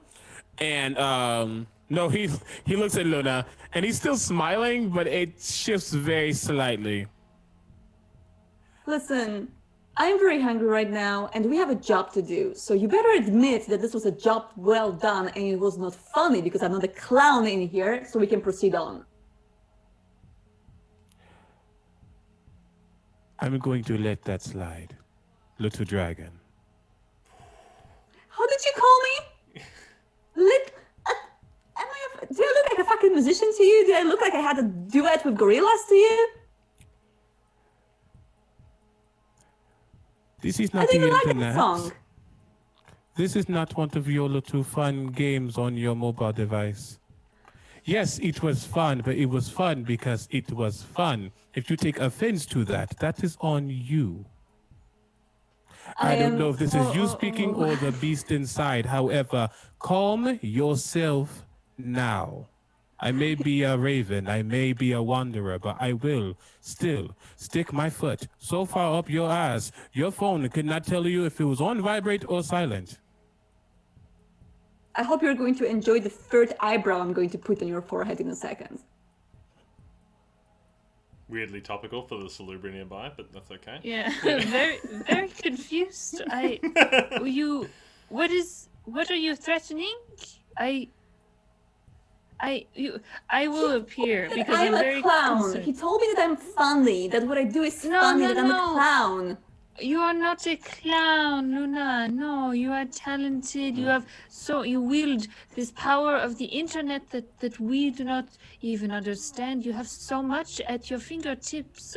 You are not. Death a Surgeon, are clown, you my using Obia right now? Is that what I'm dear. picking No, up I don't think I can on the same.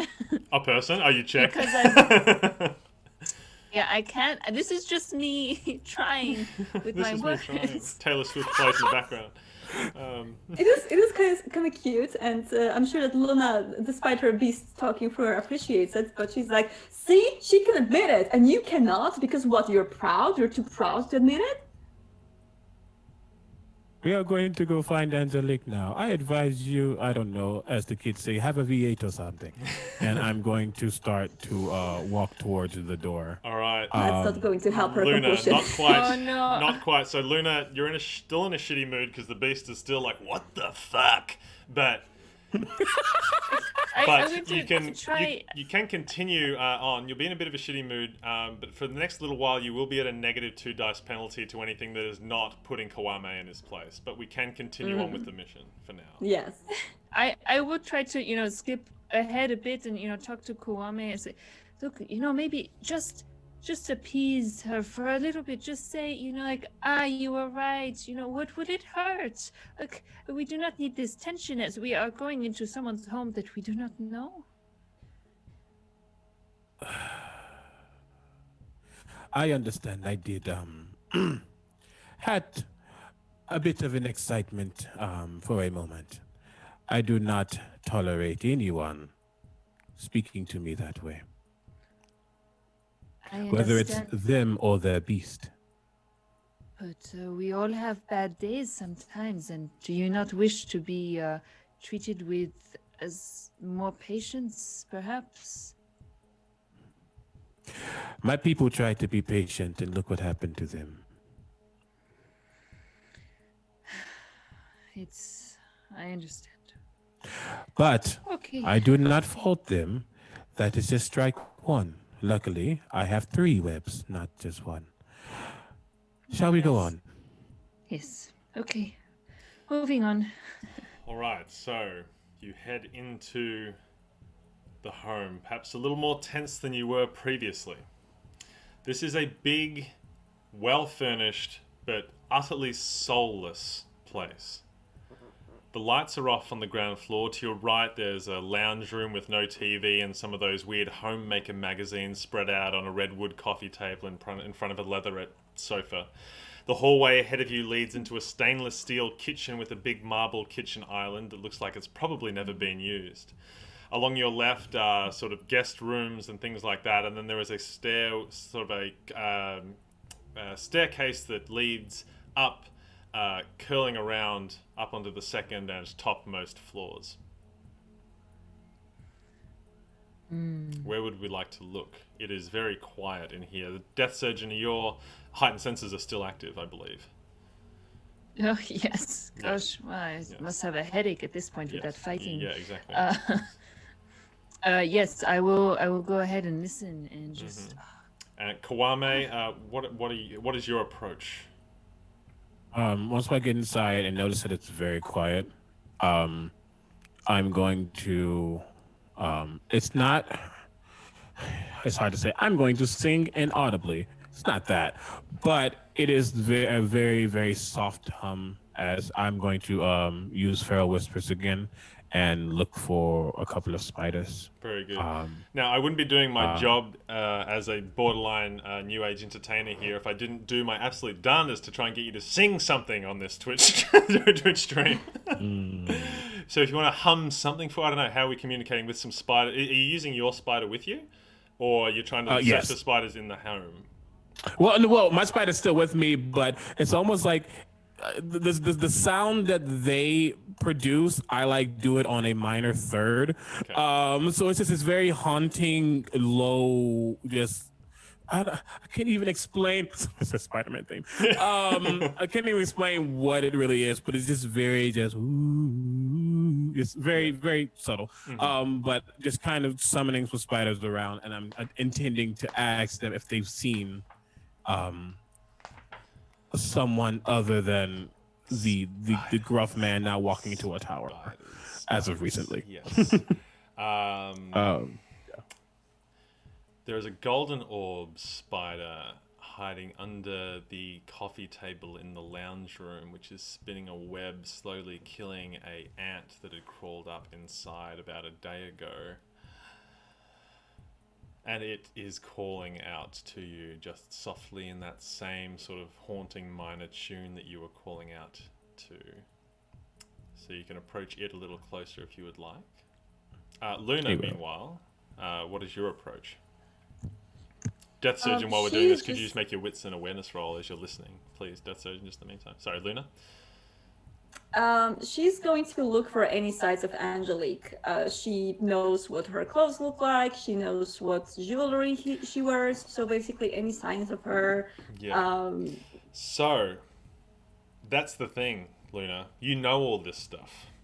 So what is sending you a red flag is that there are nothing in it. You know that you read her blog post from 2013 where she posted a photo of white roses, iceberg roses, that she said she always, whenever she moves into a new place, makes sure that she gets a vase of iceberg roses and puts them near the front door because it's something that her grandmother did. And you note, that's the first thing you notice, that's not here.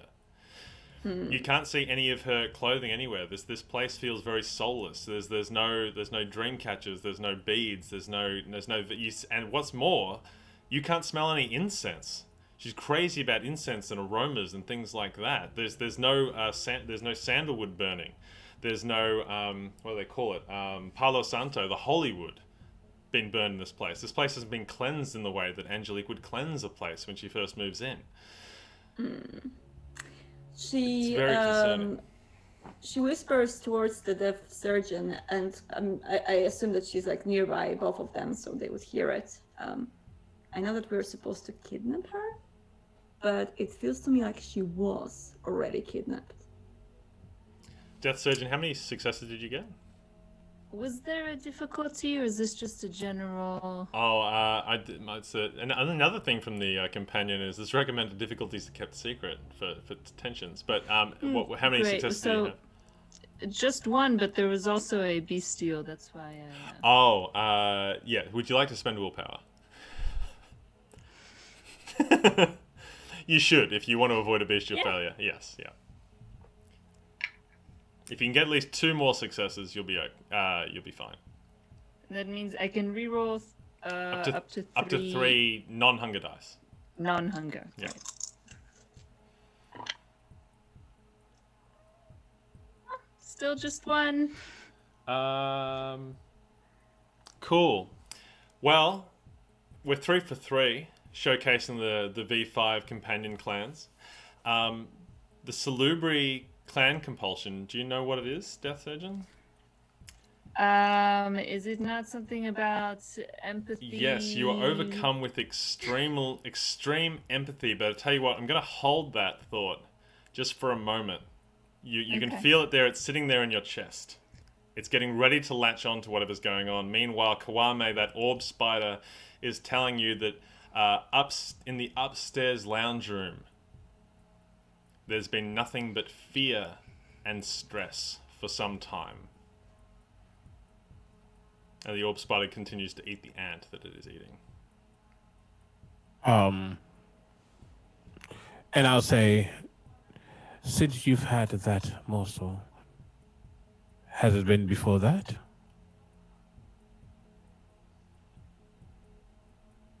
He's just trying to get a gauge of, he said sometime, but they said sometime, but exactly what that means. And he's gauging of how long they've had the ant that they're eating. Right. And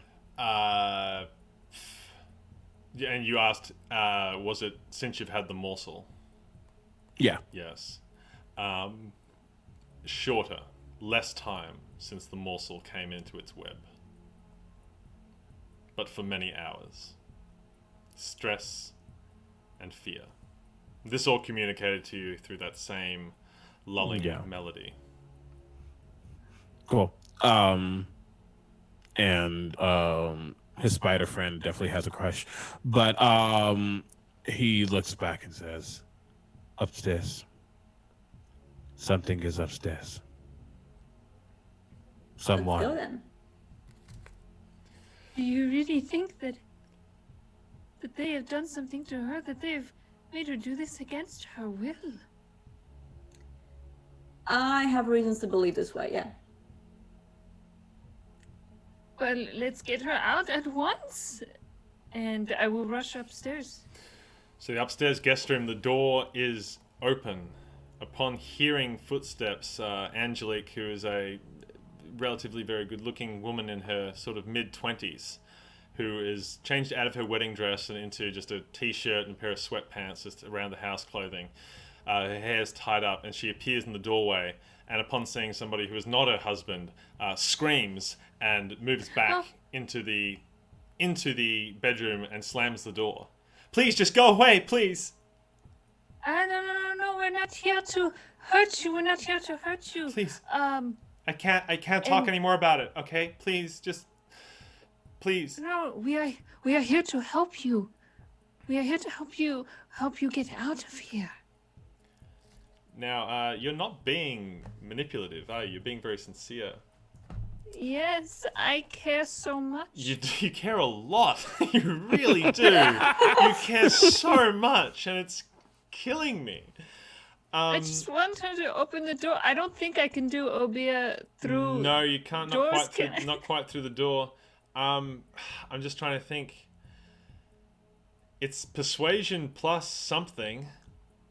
I don't think you're trying to manipulate her. Maybe charisma. What do you think? What is best for you? I think I was going to say charisma plus persuasion, and I would probably give you a bonus because of the Saulot's curse. Weird, right? But here we are. Yeah. While this is happening, Yes. I'm just going to turn back to Luna, who's still probably having their moment. Mumbling say- under her breath, fucking. I quickly say, quickly, what is something she likes to smell? And I know perfectly well that she likes this particular brand of incense, which is, you mentioned it before, Brian, didn't you? Palo Santo, Hollywood, or sandalwood incense. Yeah. I relay Okay. that to Kwame. Okay. And while Death Surge is talking, I'm going to, because I believe you can. I will sing that one thing. Yep. I believe. Where did I believe. Yeah, very well. I believe. Yeah, a single sense. Exactly. I'm going to use my chemistry again. Chemistry. Yes. Chemistry to the smell of that sandalwood will start to waft. Very good. So that will be a rouse check to call upon the power of the Ravnos bloodline and create the illusion of the sandalwood. Did you pass? Fail? Yeah, I passed. You Yeah. passed. You're pissing it in tonight. Very well done. And slowly, you see it as well. It drifts. It's both an auditory and olfactory. OLLF. Anyway, you can smell it and see it. And That's it's a drifting. big word. I don't know her. Yeah, it's drifting around. Luna, you can smell it. Death Surgeon, you can smell it. And a moment later, Angelique can smell it as well. Death Surgeon, did you make that roll? Yes, I got 3 successes. Yeah. Did you roll an extra 2 die? No, just 1. Okay, hold on. Sorry. Pardon me. Okay, 4 successes. 4 successes. And what did you say to her? What were you trying to say? Remind me. I said, we are only here to help you and to take you away from everything that is hurting you. I swear to you that I will protect you with everything that it takes from me. I swear this to you. I will not let that touch you. And it's perhaps this intense outpouring of borderline supernatural empathy, combined with the scent of sandalwood, that sees Angelique Moreau unlock the door.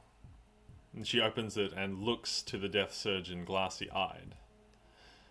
And she shakes her head and says, I don't want to tell them anything else. About Frank or anybody else. I didn't know what was happening. I didn't know Chuck was... I needed somebody else to provide me with... And if I don't, then I don't know what to do. My dear. I'm going to wrap my arms around her and caress the side of her head and now use Obia. Okay. All right. So I don't think a roll is necessary for use on mortals, even though Angelique Moreau is a ghoul. It's sort of a blurry line, but she does come. You feel through the reverberations of your hollow chest the calming of her heartbeat. Her head rested on the death surgeon's shoulder. Angelique blinks away her tears that have now stopped, and she eyes Luna. Luna? What are you doing here? Angelique, we came here to help you out. We heard that you were in trouble, and we've done the investigation of the other mods from the spiritual.com, and we... Sorry, what's the podcast name that she has? What? What's the name of her podcast? I just assumed it's spiritual. Oh, her podcast. I don't know, Spiritual Daily with Angelique. I don't know. Yes. Should have covered that. Yeah. So we've done the research of the other mods, and we've heard that you're in trouble. So I brought my friends in here, and you're going to be safe. No, it's more than that. There's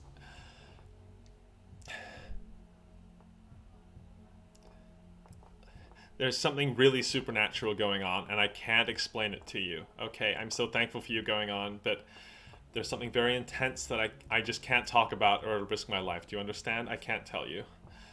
But I need to go. Okay, you don't have to tell us anything, but you have to go with us. Yes. Okay, but where did Chuck go? Where is he? He's safe, don't worry. He's going to be fine. Just one more brick, and I'm right at the top. Anyway. He went for a walk, from what I could tell. I think he seemed in good health from where I stood. Well, he told me the others would be coming for me any second, and that's who I thought you were. I thought you were the other ones here to find out what I know, what Frank knew or whatever. Okay, that means we have to go now, because the others might come in any second. Okay. I will take Angelique's hand and said, "Come, my dear, we will keep you safe, I promise you."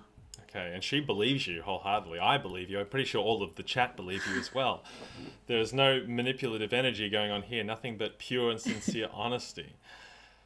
Luna, Kwame, is there anything you would like to do?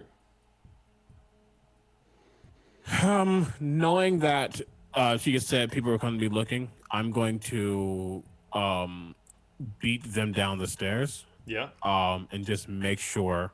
I'm going to I'm going to unseen passage just to make sure. When I get downstairs, start looking. I'm like, is anybody coming up the street? Am I hearing anything? Like, what's happening? Because if somebody about to walk through this door, well, it's still very quiet. The only thing you can hear is sort of the muffled dronings of Alexander under the manhole a little way up under the road. But the rest of the coterie, I assume you come out of the house unless there's any stops you're making inside.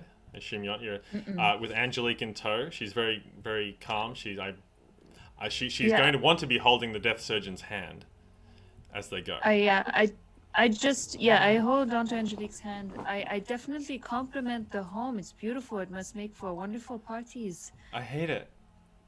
Oh, I take it back. I'm sorry. No, it's okay. I'm sure it's lovely. It's just I just don't like being here, and it's awful. Oh, no. And Yeah. Chuck isn't who I To thought he new was. homes. Anyway. We just need to go, please. All right. I can't believe I'm going. Okay. So, how are we getting out of here? Going back through the sewer? a closer sewer because most of the sewers are connected. I'm not gonna make a walk all the way back to that specific one just in case something was tracked over there. But yeah, a close sewer that gets to a manhole, and open it.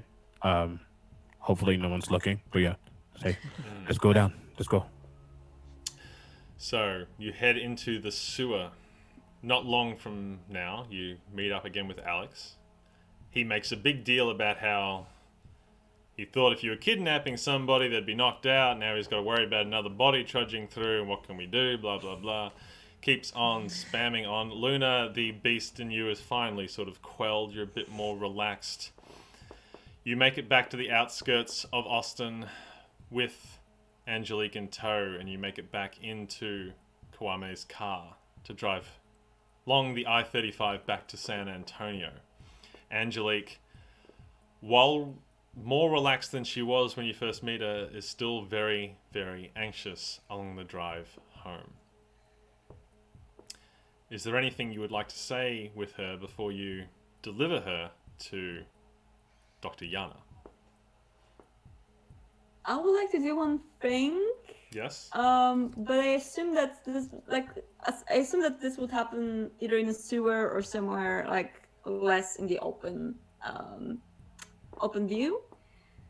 Yeah. So Luna would like when she, for example, heard Angelique talking or like mentioning anything, she would make a little cut in her own finger, and by doing a very quick shh on her face, she would like to feed her a little bit of her blood.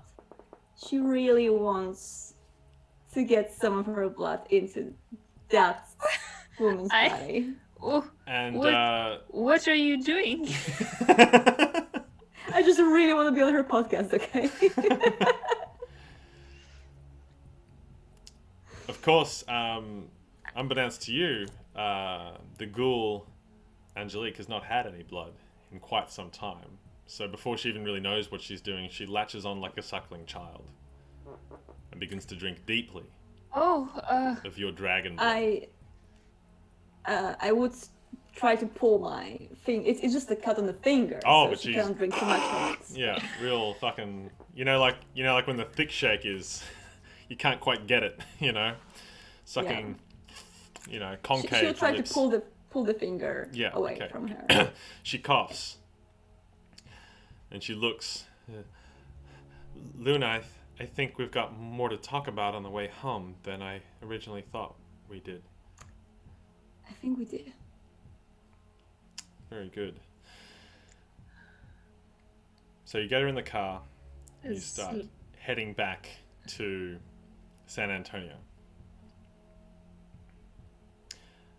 What is the plan for when you surrender her to Dr. Yana? I did note that none of you actually asked what Dr. Yana wanted other than Angelique being back. Oh, don't worry. Kwame has noted it too. Again, he's fine with the thrill, but doesn't mean he's just going to let things happen. As we're driving, once we get closer to San Antonio, I will again look in the rearview mirror, looking at the deaf surgeon. Do you? Well, I still really was not told exactly what this was all for. And though I know, what's her name again? Dr. what? Dr. Dr. Yana. Yana. I keep wanting to call her Dr. Zhivago, and that's just wrong. Dr. Yana was very persuasive, but did not tell me all I needed to know. Why did we risk our lives for this? Because I trust Dr. Yana with my life. I would trust her to come with me with something. I am happy to oblige, and I would not do this lightly. She told me that someone is in danger. It is only right. You're talking about To retrieve Yana, them the woman from who that wears the danger. mask? Yes? Do So, you know You her? know her? So Frank, he was he ran a church with a few of his friends to an Egyptian church. Anyway, he was my my good friend. Anyway, he died the other week, leaving me without like a good friend. I didn't know what to do, so I went with Charles. And we were always going to get married, but I didn't know that Charles had like other kindred friends in another city. But Yana, she used to be part of whatever it is in Austin, and now she's not. And Frank was really close with her, and I know a lot about her. So Charles asked me a lot of questions, and he said that other people were going to come and ask me questions about the doctor as well. So maybe if you ring back to her, she'll keep me safe, because she doesn't want me to tell anyone what I know, right? So she'll keep me safe, right? We'll make sure that she keeps you safe. Don't worry about it. Okay. Cool. Yes. We will make sure of it. Yes, don't worry. And the car drives slowly toward San Antonio. And I suppose we all hope that whatever the coterie says to Dr. Yana does manage to keep Angelique safe. And Kwame if don't it like this. doesn't, we'll flashcraft Angelique's face to a different one. And she's going to run away. It's fine. It's all good. Very good. Thank you for joining us for wedding night, everybody. I really can't resist a somewhat somber ending when it presents itself like that. So I can't do it. So thank you so much. If you haven't already, please donate to Direct Relief for the COVID fund that we're raising money for. As we said at the start of the show, everybody on the planet in some way has been touched by COVID-19, but some people are particularly affected by it. Martyna, was there anything you wanted to add about Direct Relief? We are extremely happy that we can do something good with both the community and for the good cause, especially as so many role players and so many people in the family were affected by the bitch COVID this year. So Direct Relief is one of the best ways to really help out. They're doing a lot of things in a lot of countries in the world and in states in many different ways. You can check out on their website. And yeah, I feel like that's like we already passed the goal, and like when I woke up today, I realized that we are way past the goal that we originally seen in here. But if you guys can donate more, it is always going to help. So thank you. Very good. Also, just as a recap, Martyna, who are you and where can people find you if they want to hang out with you? Yeah. Hi, so I'm Outstar, and you can find me as Outstar in a lot of places. I'm also the Bronze Community Dev for World of Darkness, so if you are on the WOD Discord or anywhere else down below the stream, you can have all the links. You will find me there, and you can ask us all the World of Darkness related questions. We'll be happy to answer. Okay. Kwame, everyone's favorite to crush on Ravnos. My God, so sleek and sultry and attractive. We're all struggling over here, all right? Well done, well done. And would you say this is your second time playing Vampire? Like third or fourth time. Okay, sorry. Well, I mean, still, very well. You expressed still concern not about enough at all. not doing it, but you smashed it out of the park, my dude. What is your true name, and where can people find you on the internet? Well, thank you. Hi, yes. Again, my name is Omega Jones, also known as the Critical Bard. Critical Bard across all social media channels. I'm an actor, vocalist, hot mess incarnate. I've been your resident Ravnos, hot boy, Spider Boy, I don't know, Spider-Man. Yeah, this has been a lot of fun. I apologize for not singing, but hey, he's not a singer. It's not Hey, too if I was playing a Toreador, it would be different. Not too late. But no, yeah, this is fun. Okay. And the Death Surgeon, our Salubri for the evening, Josephine. Hi, I'm Josephine McAdam. You should all watch LA by Night if you haven't watched it. It's Please, on YouTube. So, and also check out a new dark sci-fi tabletop RPG show that I've been doing called Eclipse. You can watch that on YouTube. It's using the Mothership RPG system. And we have season 2 coming this January. And you can find out more and follow what I'm up to at JCVIM on all socials and on Twitch. Yeah, and if you like horror movies, check out the Scare Package and the Mortuary Collection on Shudder, streaming right We just now. got Shudder in Australia, so I'm going to check it out. Probably tonight. Ooh, Exactly yay. right. Sunday night. What up?